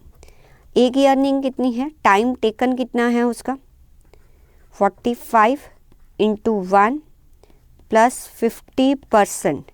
इसने टाइम सेव कितना किया, 5 इंटू 1। ऐसे ही इसका लिख दो, इसका टाइम टेकन कितना है, 40 into 1 plus 50% multiply by 10 into 1। इसका कितना है, time taken 30 into 1 plus 50% of जितना टाइम इसने सेव किया और रेट इंटू 1। अच्छा, ये तो अर्निंग्स थी ना, बोनस हम अलग से भी तो जोड़ सकते थे, चलो कोई बात नहीं, ऐसे ही कर लेते हैं। टोटल अर्निंग, मैं टोटल अर्निंग लिख देती हूँ, सारा एक में ही कर देंगे। 45 प्लस फिर इसमें कितना हो जाएगा, 2.5, 47.5। ये कितना हो गया, 40 प्लस 5, 45। और ये कितना हो गया आपका, 30 प्लस 10, ये कितना हो गया, 40। फिर उसने क्या पूछा हुआ है आपको, अफेक्टिव रेट। अफेक्टिव रेट, तो अफेक्टिव रेट किसके इक्वल टू होता है, जितना भी आपकी अर्निंग्स होगी, टोटल अर्निंग्स, उसको डिवाइड किससे कर देंगे, जितना टाइम टेकन होगा। अब इसकी टोटल अर्निंग कितनी है, 47.50। टाइम टेकन इसका कितना है, 45 आवर्स। तो इसकी अफेक्टिव अर्निंग आ जाएगी। इसकी अर्निंग कितनी है, 45, लेकिन टाइम टेकन कितना है, 40 आवर्स, कितना आ गया। और इसकी अर्निंग्स कितनी है, 40, इसने टाइम कितना लिया है, 30 आवर्स। तो आपको रुपीस यहाँ पर मुझे बता दो कितना कितना आ गया। 47.50 डिवाइडेड बाय 45, ये आपका आ गया 1.06। 45 डिवाइडेड बाय 40, ये आ गया आपका 1.125। 40 डिवाइडेड बाय 30, ये आ गया आपका 1.33 समथिंग।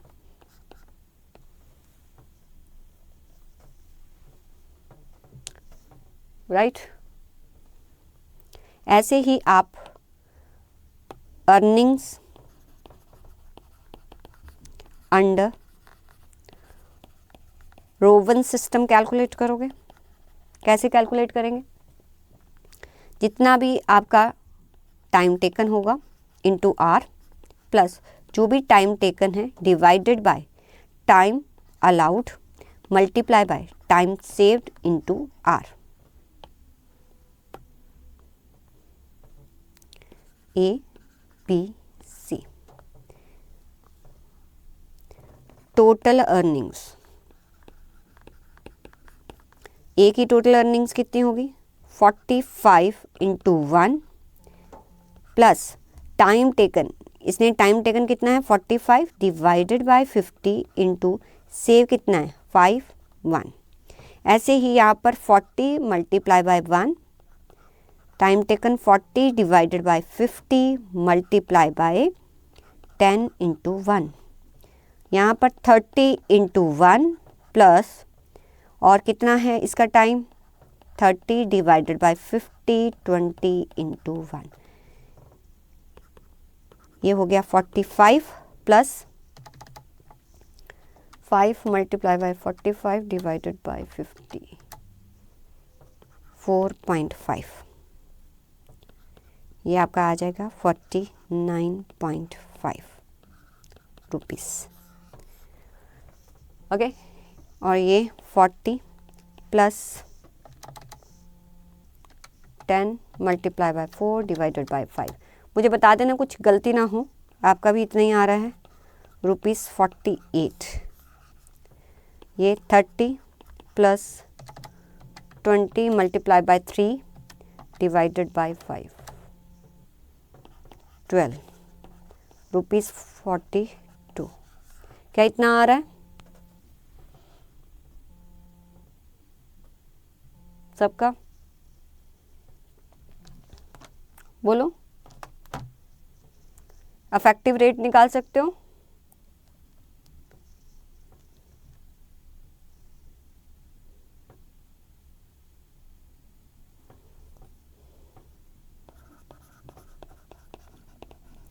अफेक्टिव रेट इसमें कैसे निकलेगा? 49.5 डिवाइडेड बाय 45 आवर्स, रुपीस लिख दो। यहाँ पर 48 डिवाइडेड बाय 40 आवर्स, जितना भी टाइम टेकन होगा रुपीस में आंसर कर दो। और यहाँ पर 42 डिवाइडेड बाय जितने आवर्स उसने लिए हैं रुपीस में आंसर लिख दो। यहाँ पर आएगा आपका 1.10, यहाँ आ रहा है 1.20 और यहाँ पर आ रहा है 1.40। चेक कर लो आप।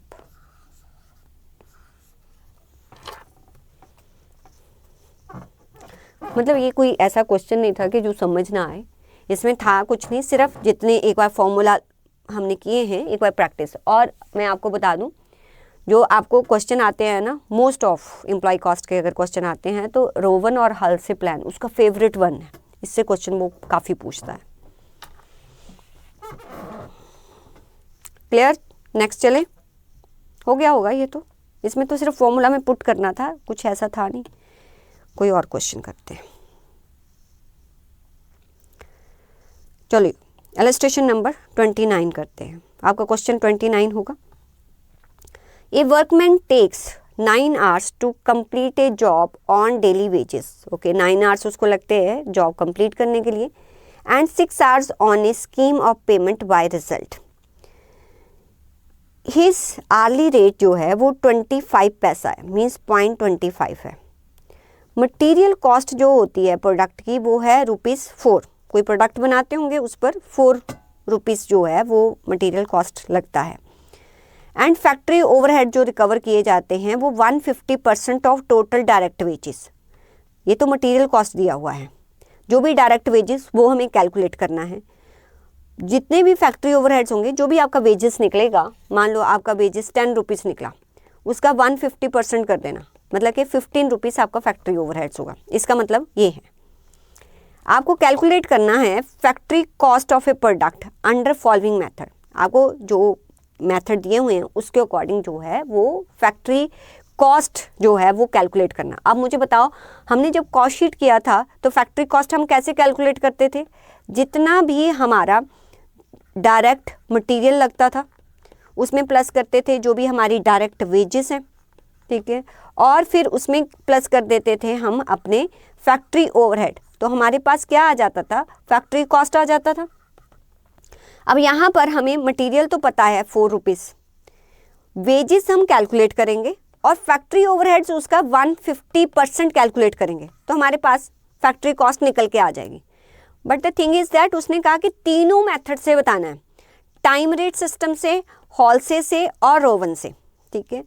अगर मैं कहूँ कि मुझे अगर टाइम रेट सिस्टम से कैलकुलेट करना है तो जितना टाइम है उसके अकॉर्डिंग जो भी रेट है वो उसको पे कर दो उसको, ठीक है।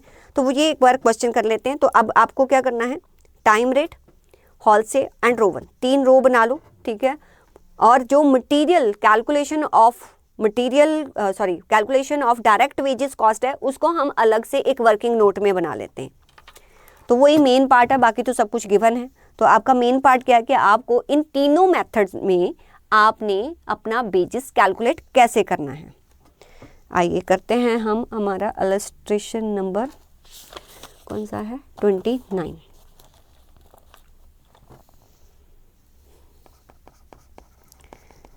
पहले हम वेजेस ही कैलकुलेट करेंगे। सबसे पहले calculation of direct wages under various methods, तीनों मेथड्स के अकॉर्डिंग हमारी वेजेस कितनी कितनी आएंगी। देखो अगर सिंपल बोला ना टाइम वेज रेट, जितना टाइम है ऑर्गेनाइजेशन में, मीन्स आप काम कितने टाइम में करते हो, जल्दी करते हो, कम करते हो, उससे कोई लेना देना नहीं। जो ऑर्गेनाइजेशन का टाइम है उसके अकॉर्डिंग तुम्हें वेजेस मिल जाएंगी। तुमने कितनी देर में काम किया उससे कोई लेना देना नहीं है। तो मुझे बताओ कि ऑर्गेनाइजेशन का टाइम कितना है, मतलब ऑर्गेनाइजेशन क्या बोलती है कि कितने टाइम में आप काम कर सकते हो। Particulars, time rate system, Halsey system and Rowan system.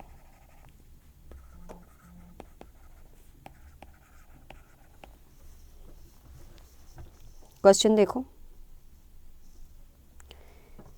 क्या बोल रहा है कि workman takes 9 hour to complete a job on daily basis, 6 hours on scheme of payment by result, means उन्होंने 6 आवर्स में काम किया है, ये कहना चाहता है।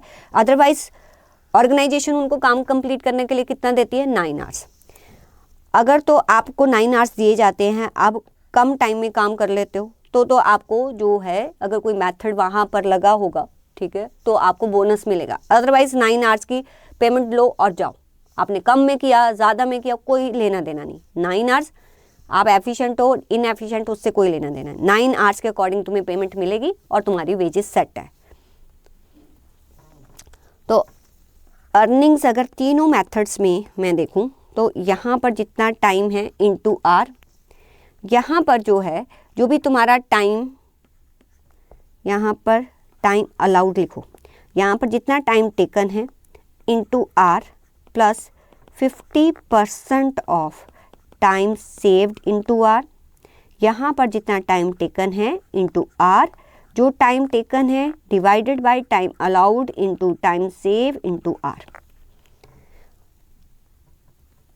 अब मुझे बताओ कि टाइम अलाउड कितना है, 9 आवर, रेट कितना है 0.25, निकल जाएगा, राइट।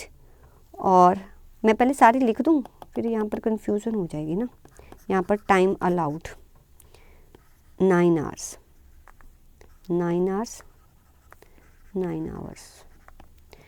टाइम टेकन, इसमें तो कोई लेना देना नहीं है, इसमें टाइम टेकन कितना है 6 आवर्स, 6 आवर्स। टाइम सेव्ड, इसमें कोई लेना देना नहीं है, 3 आवर्स और 3 आवर्स। और रेट कितना है 0.25, 0.25, 0.25।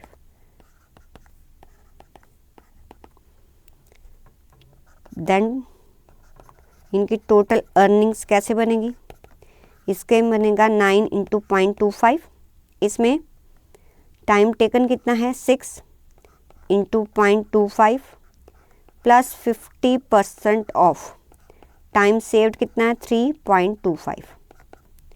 यहाँ पर टाइम टेकन कितना है 6.25, 6 divided by 9 multiply by 3 into 0.25। बताइए कितना कितना वेज रेट आया, पहले के अकॉर्डिंग कितना वेज रेट आया।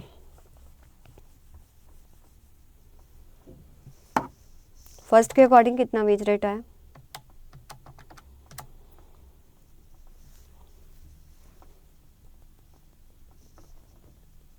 $2.25।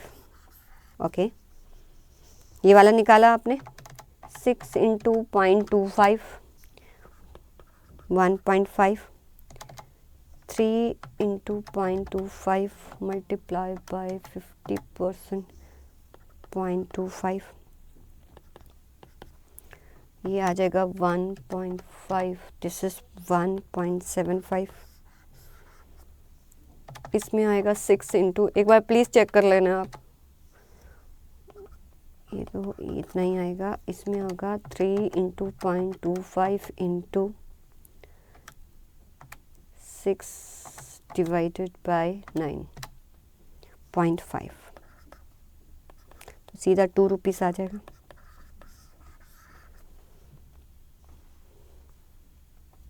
चेक करो,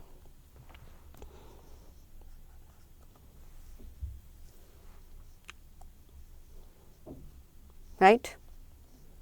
तो ये हमने कैलकुलेट कर लिया, ठीक है, direct wages according to various method. अब हमें क्या करना है, अब हमें फैक्ट्री कॉस्ट कैलकुलेट करना है। तीनों के अकॉर्डिंग हमारा फैक्ट्री कॉस्ट अलग अलग आएगा।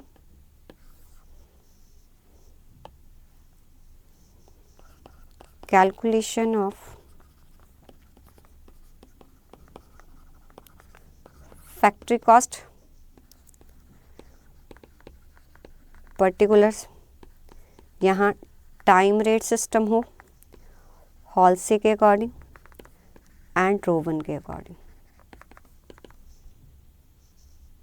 अच्छा, मेरा गलत आया गया, मैं एक बार चेक कर लूँ फिर।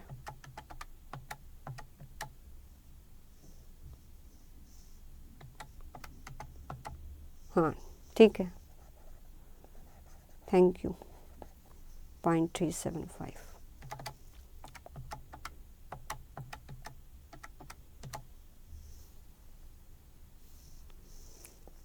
ये हमारा आ गया पॉइंट, कितना बता रहे हो, 88, 0.88 कर लो। सबसे पहले मटेरियल कॉस्ट लिखो, वो तो हर कह लो कि उसमें 4 ही रहेगा। यहाँ पर ना एंड में अमाउंट रुपीस में बता रही हूँ मैं। फिर यहाँ पर आप डायरेक्ट वेजेस लिखो, इसके अकॉर्डिंग है 2.25, इसके अकॉर्डिंग है 0.88, इसके अकॉर्डिंग है 2। तो ये बन गया आपका 625, 588 और 6। ये हो गई हमारी प्राइम कॉस्ट। इसमें ऐड करेंगे हम फैक्ट्री ओवरहेड्स, जो कि क्या है 150% ऑफ डायरेक्ट वेजेस। तो इसके डायरेक्ट वेजेस है 2.25 मल्टीप्लाई बाय 150%, तो ये बन जाएंगी 3.375। इसकी है 1.88 मल्टीप्लाई बाय 150%, 2.82। इसकी है 2 मल्टीप्लाई बाय, बस तो 3 हो जाएगा पता है, बट फिर भी कर लेते हैं 3।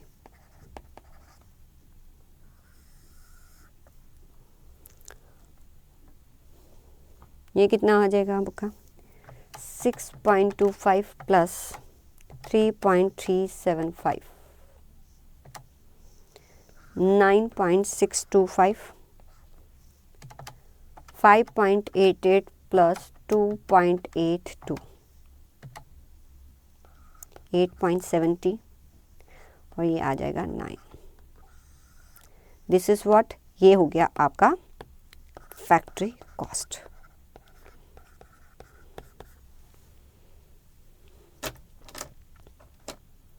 ठीक है। अच्छा, इसमें भी ऐसा, तो इसमें क्या पॉइंट था कि अगर टाइम रेट बेसिस पे दिया जाए, ये चीज़ें आप जानते हो, ये दोनों चीज़ें आप जानते हो, ठीक है। सिर्फ टाइम रेट सिस्टम है तो वहाँ पर कन्फ्यूज़न था कि 6 के अकॉर्डिंग दें कि 9 के अकॉर्डिंग। टाइम रेट सिस्टम का मतलब होता है कि जो टाइम आपको बता दिया ऑर्गेनाइजेशन में, आप ज़्यादा आवर्स काम करो कम आवर्स काम करो, बस आपको वेजेस इतने की मिलेगी।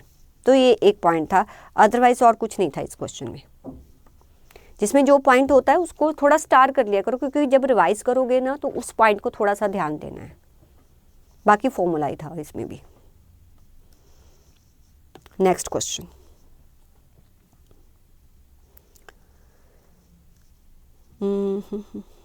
नेक्स्ट क्वेश्चन एक बार पढ़ लेते हैं। इलस्ट्रेशन नंबर 30 पे आ जाओ। A worker under Halsey method of remuneration has a day rate of ₹12 per week of 48 hours. ठीक है, मीन्स क्या बोल रहा है कि उसको मिल रहे हैं 12 रुपीज़ कितने आवर्स के लिए, 48 आवर्स के लिए। ठीक है, ये कह रहा है कि ₹12 पर वीक मिलते हैं, पर वीक, और उस वीक में कितने आवर्स काम होता है, 48। इस लाइन का मतलब ये है, ठीक है, 48 आवर्स उस वीक में काम होता है। प्लस एक cost living bonus of ₹10 per hour worked. अब इस पे ध्यान देना है, किस पर? वर्कड पर। अब वो जितना काम करेगा उसके लिए उसको बोनस मिलेगा, कितना? 10 पैसा। He is given 8 hours task to perform. उसको 8 आवर्स का कोई टास्क दिया गया था काम करने के लिए, विच ही परफॉर्म इन 6 आवर्स, जो कि उसने 6 आवर्स में कर दिया। मतलब उसने 8 आवर्स के लिए काम करना था, उसने वो काम जो है वो 6 आवर्स में कर दिया। इट मीन्स उसने 2 आवर्स सेव कर लिया, 2 आवर्स सेव कर लिया। He is allowed 30% of the time saved as premium bonus। कहता है जो भी वो टाइम सेव करेगा, जो उसने 2 आवर्स सेव किया, उसका 30% उसको एज अ प्रीमियम बोनस मिलेगा। But would be his earning under Halsey and Rowan. तो उसकी अर्निंग जो है वो हॉलसे प्लान के अकॉर्डिंग और रोवन प्लान के अकॉर्डिंग जो है कितनी कितनी होगी। अब देखो मेरी बात सुनो, जो हॉलसे प्लान है, अगर यहाँ पर अभी वर्कर जो है किस मेथड के अंडर है? हॉलसे मेथड के अंडर है। और यहाँ पर उन्होंने बोल दिया कि जो उनको बोनस मिलता है ना, वो 30% ऑफ टाइम सेव्ड मिलता है। अब जब आप एज अ हॉलसे प्लान इस क्वेश्चन को सॉल्व करोगे ना, तो वहाँ 50% नहीं लिखना, क्योंकि कहते हैं वो हम हॉलसे मेथड को ही यूज़ करते हैं। बट जो उसने 50% बोला है ना, वो 50% नहीं हम अपनी कंपनी में लगाते हैं, हम जितना भी टाइम सेव्ड है ना उसका 30% देते हैं। तो अब उससे लड़ाई नहीं करनी कि जो फॉर्मूला है वो तो 50% बोल रहा है, तुम 30% क्यों बोल रहे हो? जो बोल रहा है बस वो ही लिखना है। दोबारा से इस क्वेश्चन को मैं आपके लिए पढ़ती हूँ, दोबारा से। ए वर्कर किस मेथड में है? Under Halsey method of remuneration. उसका जो वेज होता है वो 12 है पर वीक, जो कि 48 आवर्स के लिए, ये 12 रुपीज़ 48 आवर्स के लिए। अच्छा चलो यहीं रुक जाती हूँ। अगर 48 आवर्स के लिए 12 रुपीज़ मिलता है, 1 आवर का वेज बताओ जल्दी से, 1 आवर का वेज बताओ।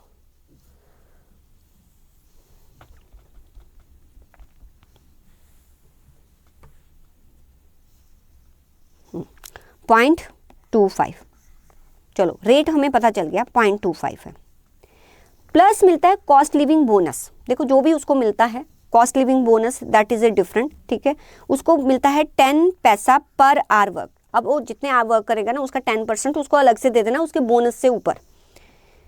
ही इज गिवन टास्क 8 आवर्स, उसने 6 आवर्स काम किया और उसको मिलता क्या है? 30% ऑफ टाइम सेव्ड, क्योंकि वो हॉलसे मेथड के अंडर है। जो ऑर्गेनाइजेशन है उसको 30% ही टाइम सेव का देती है। फिर वो बोलता है कि what would be earning under Halsey, Halsey जो एग्जिस्टिंग मेथड है उसके अंडर, और रोवन कोई नया मेथड है रोवन उसके अंडर। तो यहाँ 30% आपने हॉलसे में यूज़ करना, 50 नहीं करना। रोवन का तुम्हें पता है कैसे लगाते हैं, रोवन का बेसिक का वैसा ही कैलकुलेट करना है। बस दोनों केसेस में जो भी बोनस उसका कैलकुलेट होगा उसमें आप जो है उसका कॉस्ट ऑफ लिविंग, जितने आवर्स उसने काम किया है ना, 10 पैसा वो भी ऐड कर देना, तो उसकी टोटल अर्निंग्स आपको पता चल जाएगी। Illustration number 30।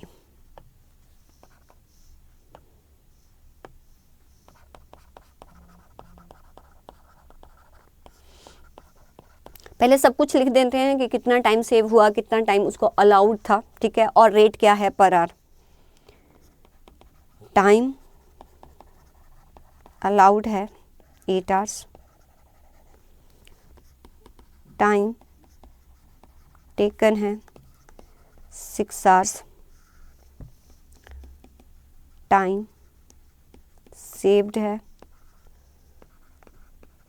2 आवर्स,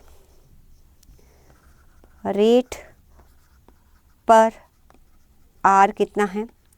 ₹12 को आपने 48 आवर्स से डिवाइड किया, तो आपने मुझे बताया था कि 0.25 रुपीज़ है पर आवर रेट। तो ये रेट पता चल गया, मुझे रेट भी पता चल गया। अब सबसे पहले Halsey method, earnings under Halsey method, earnings under Halsey method.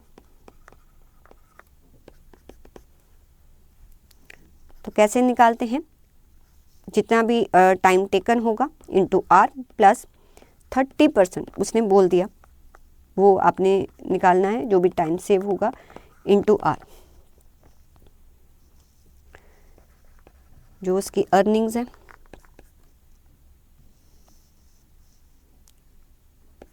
कितनी आएंगी? टाइम टेकन कितना है? 6 पॉइंट, मैं दूसरे कलर से लिखती हूँ,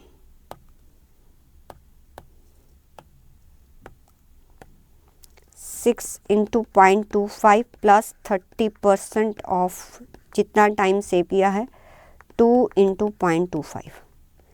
ये बता दो मुझे, ये आप बता दो। इसमें ऐड कर देना है उसका कॉस्ट ऑफ लिविंग बोनस। क्या बोल रहा है, क्या है कॉस्ट ऑफ लिविंग बोनस?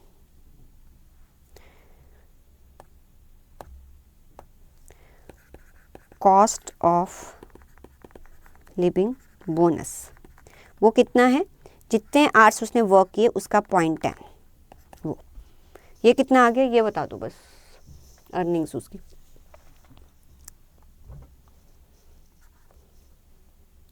$1.65। और कोई?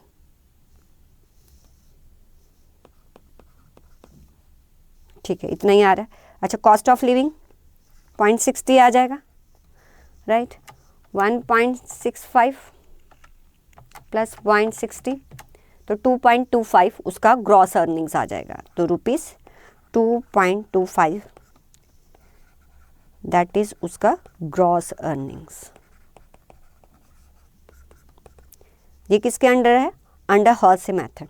ऐसे ही सेम लाइंस पर आप अर्निंग्स निकालोगे अंडर रोवन मेथड। उसका फॉर्मूला क्या होता है? टाइम टेकन इनटू जो भी रेट है, जो टाइम टेकन है, जो टाइम अलाउड है, मल्टीप्लाई बाय जो टाइम सेव है into rate.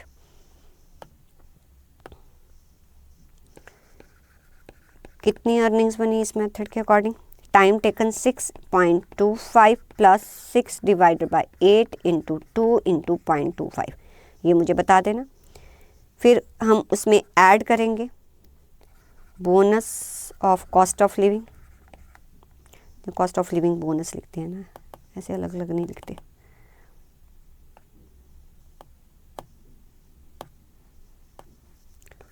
Cost of living bonus, दोनों केसेस में वो तो सेम ही रहेगा।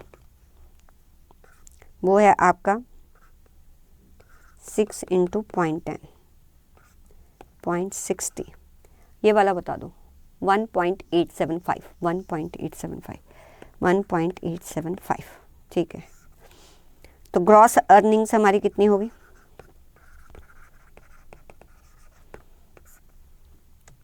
$1.875 प्लस 0.60, 2.475, ये हमारी ग्रॉस अर्निंग होगी। अब इस क्वेश्चन में अलग क्या था? स्टार यहाँ पर कि हमने 30 क्यों लिया? 30 क्यों लिया? क्योंकि क्वेश्चन ने ऑलरेडी बोल दिया कि ऑर्गेनाइजेशन और हॉलसे मेथड को यूज़ करती है और उसके अंडर वो 30% टाइम सेव का देती है, इसलिए 30% दिया। क्योंकि जब भी ये क्वेश्चन एग्जामिनेशन में आता है बच्चा 50% कर देता है, फिर गलत हो जाता है। बस इस बात का ध्यान रखना है, इसलिए वहाँ पर स्टार मार्क कर लो।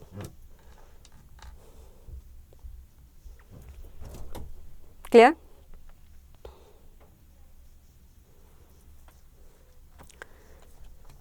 चलिए, हाँ जी बोलो।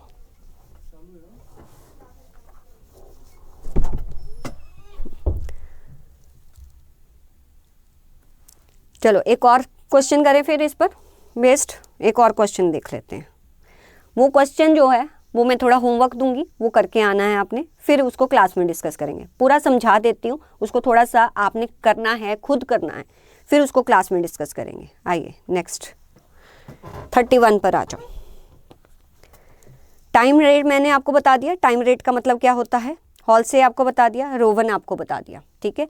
Piece rate with guaranteed weekly wage का मतलब जितने आउटपुट बनाओगे ना, जितना भी आपको एक एक पीस के पीछे मिलता होगा वो आपको मिलेगा ही मिलेगा, वो मैं डिस्कस कर लूँगी, ठीक है। इसको छोड़ो, ये चीज़ें आपको करनी होंगी, क्योंकि ये कैसे करना है मैं थोड़ा समझा देती हूँ। In a factory granted wages at the rate of 1.80 per our. अभी तुम्हारा इन्वॉल्वमेंट बहुत ज़रूरी है, इधर ध्यान देना, जो जो पूछूंगी बताते जाना। अब वो क्या कह रहा है, 1 आवर का वेजेस मुझे कितना मिलता है, 1.80 रुपीज़, ठीक है। Are paid in a 48 hour week, मतलब कि ये 1 आवर का मिलता है, मैं कितना काम करवाती हूँ 48 hour. By time and motion study it is estimated that manufacturing 1 unit of a particular product 20 minutes are taken. कहता एक यूनिट को बनाने के लिए कितना टाइम लगता है? 20 मिनट्स लग जाते हैं. और the time allowed is increased by 25%. What does it mean? कि पहले टाइम एंड मोशन स्टडी किया गया. अब आप सुनो, टाइम एंड मोशन स्टडी क्या होता है कि जब वर्कर फ्लोर पे, फैक्ट्री फ्लोर पर काम कर रहा होता है, देखो स्टैंडर्ड टाइम आपको दिया ना कि एक यूनिट 20 मिनट्स में बनता है. ऐसे क्या ऊपर से एक वो आता है, आपको डेटा आता है कि अच्छा एक यूनिट 20 मिनट्स में बनेगा? ऐसा नहीं होता. फैक्ट्री में जब वर्कर काम कर रहा होता है, अगर वो बिल्कुल अपना कॉन्सेंट्रेशन से काम करे, पूरा एफिशिएंटली काम करे, तो जो है ऑब्जर्व किया जाता है कि एक यूनिट को बनाने के लिए कितना टाइम लगता है. ठीक है, अगर वर्कर जो है एफिशिएंटली काम करता है, टाइम एंड मोशन स्टडी का मतलब है कि कितना टाइम लगता है और उस काम को करने के लिए वो कितना मोशन मीन्स कितना उसका बॉडी जो है वो मूवमेंट होती है. उससे ये पता लगाया गया कि जो एक यूनिट को बनाने के लिए 20 मिनट्स लगते हैं. बट वो कहते हैं कि अब शायद हो सकता है कि काम थोड़ा सा प्रोडक्ट में उन्होंने थोड़ा सा चेंज किया होगा. उसके लिए उन्होंने क्या किया, जो टाइम अलाउड है, पहले टाइम कितना था कि एक यूनिट को बनाने के लिए 20 मिनट्स लगेगा. बट वो कहते हैं कि अब ना हमने जो एक यूनिट को बनाने के लिए ना टाइम थोड़ा सा इंक्रीज कर दिया, क्योंकि हो सकता है प्रोडक्ट में कोई भी चेंजेस आया होगा, उसके लिए थोड़ा टाइम ज़्यादा लगना होगा. तो कितने से इंक्रीज किया? 25% से. कितने से इंक्रीज किया? 25% से. क्वेश्चन ये है कि अब एक यूनिट बनाने के लिए कितना टाइम लगना चाहिए? आप मुझे बताओ कि एक यूनिट बनाने के लिए वो कहता है 25% से एग्जिस्टिंग टाइम को इंक्रीज कर दिया. ठीक है, कैसे निकाला आपने? 20 मिनट्स था, इसी का ही 125 कर दो. जहाँ 20 मिनट्स का 25% निकाल के देख लो तो कितना आया. अब एक यूनिट को बनाने के लिए मेरा कितना टाइम लगेगा? 25 मिनट्स. इसलिए जब भी हम अब क्वेश्चन को सॉल्व करेंगे, हम 20 मिनट्स को दिमाग में नहीं रखते हुए हम दिमाग में क्या रखेंगे कि हमारा एक यूनिट बनता है 25 मिनट्स में. अब हमारा एक यूनिट बनता है 25 मिनट्स में. Is it clear? Okay, next क्या कह रहा है? कहते हैं during the week a produce 180 units of the product. उसी वीक में जो ए ने है ना वो 180 यूनिट्स को प्रोड्यूस किया. Calculate his wages under the following method. बताओ, टाइम रेट, हॉल से, रो ओवन, पीस रेट. कमाल होगी, ये तो बताया नहीं कि टाइम टेकन कितना है. चलो छोड़ो इसको. अच्छा, वो क्या कह रहा है? 48 आवर्स लगते हैं टाइम अलाउड, ये तो पता है ना. मैं क्वेश्चन को कर नहीं रही हूं, सिर्फ आंसर देना है तुमने.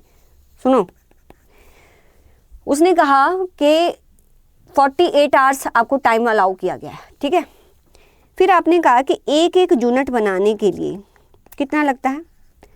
25 मिनट्स. ओके, ए ने प्रोड्यूस्ड किए कितने? 180 यूनिट्स. 180 यूनिट्स. अरे अगर 180, उसको अलाउ कितना था टाइम? 48 आवर. उसने प्रोड्यूस कितना किया? 180 यूनिट्स. अब दिमाग लगाओ, अगर 180 यूनिट उसने प्रोड्यूस किए, कितना टाइम लिया होगा? वही यूनिटरी मेथड. अगर एक यूनिट को बनाने के लिए 25 मिनट्स लगते हैं, तो 180 यूनिट जो उसने बनाए, कितना टाइम लगा होगा? बताओ, बोलो. 25 minutes multiply by 180. Is it? 25 into 180. उसने कितना टाइम लिया? 4500 मिनट्स. ये तो मिनट्स में है, मुझे तो आवर्स में चाहिए information. Then how many hours? 4500 divided by 60.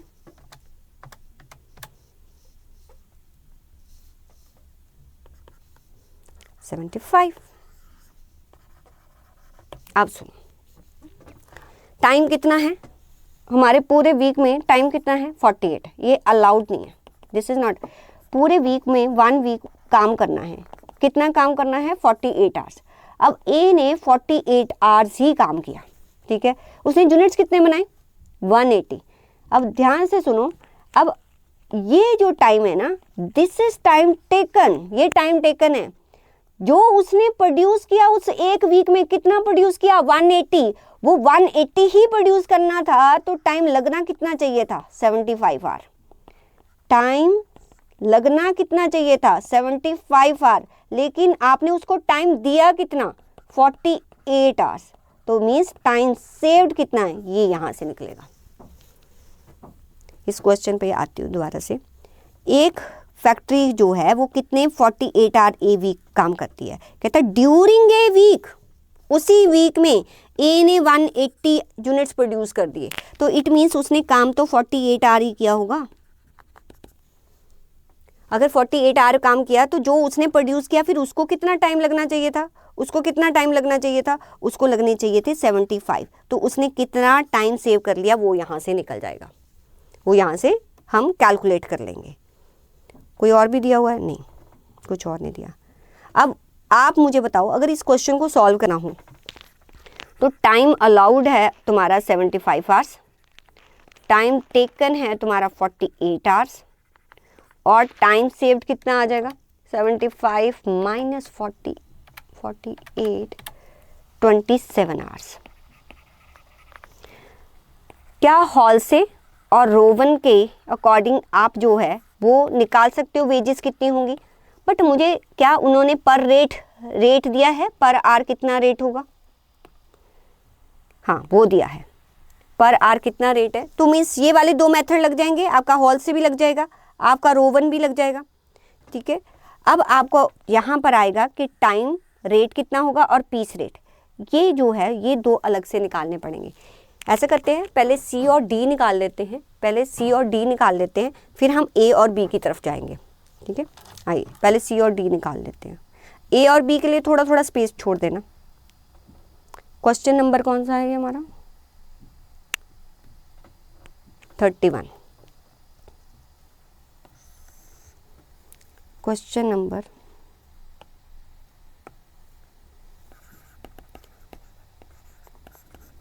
Illustration 31। अच्छा, जो टाइम रेट सिस्टम है ये आप खुद निकाल लोगे, अगर ए पॉइंट दूँ तो ये खुद निकाल लोगे। पीस रेट सिस्टम के लिए 2 मिनट रुक जाओ, इसके लिए इतनी सी स्पेस छोड़ दो, बस इतनी सी स्पेस छोड़ दो, ठीक है। सी और डी निकाल लेते हैं। पहले ये पूरी कहानी भी तो लिखनी पड़ेगी, ये पूरी कहानी तो लिखो आप, रुको फिर।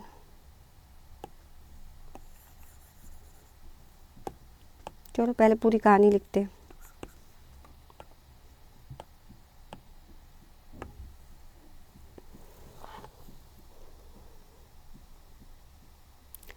क्या क्या दिया हुआ है आपको, आर्ली रेट दिया हुआ है 1.80 और आपको टाइम टेकन दिया हुआ है 48 आवर्स, और आपको ये बताया हुआ है कि 1 यूनिट जो है वो बनेगा 20 प्लस कितना इंक्रीज करना है टाइम हमें 25%, 25% ऑफ 20 मीन्स 25 मिनट में, ये दिया है। अच्छा, तो जो आपका टाइम अलाउड होगा टू ए वो कैसे आप निकालोगे, वो कैसे आप निकालोगे 25, यहाँ पर सीधा लिख दो 25 मल्टीप्लाई बाय 180 डिवाइडेड बाय 60, तो 75 आवर। ये तो समझ गए ना, सीधा लिख सकती हूँ ना, 25 इंटू 180 डिवाइडेड बाय 60, 75 आवर। और हमारा टाइम सेव्ड कितना हो गया 75 माइनस 48, वो आपने बता दिया था 27 आवर्स।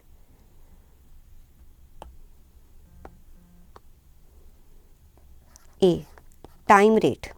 टाइम रेट के बारे में मैंने आपको क्या बताया था कि जितना ऑर्गेनाइजेशन में टाइम है, जितने टाइम के लिए आप ऑर्गेनाइजेशन में रहते हो, आप कितने आवर्स में काम करते हो डजंट मीन, उसके लिए आपको वेज मिलता है। तो ऑर्गेनाइजेशन में आप कितनी देर रहते हो? 48, ठीक है। तो टाइम रेट तो सीधा सीधा निकाल देना, 48 इंटू 1.80 करके, ये आप निकाल लेना। इसको लीव कर रही हूँ, पीस रेट को लीव कर रही हूँ। हॉल से पे रहा, हॉल से सिस्टम, हॉल से सिस्टम है।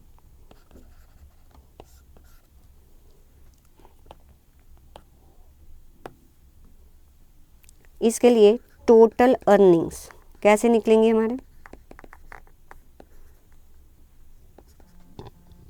जो भी आपका टाइम टेकन हो गया into R plus 50% of time saved into are.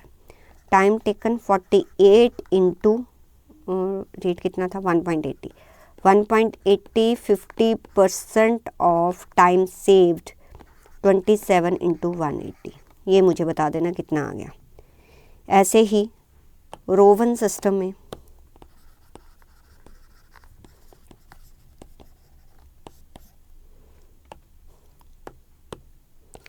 Total earnings,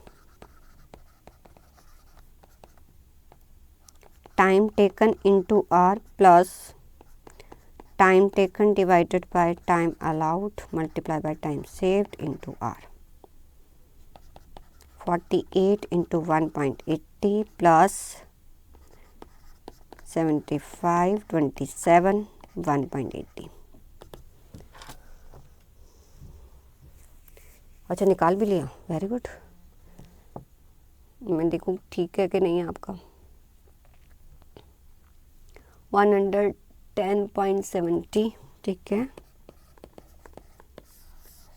और इसका कितना आया? 117.504। अच्छा, रुपीस जरूर निकाल देना, ठीक है।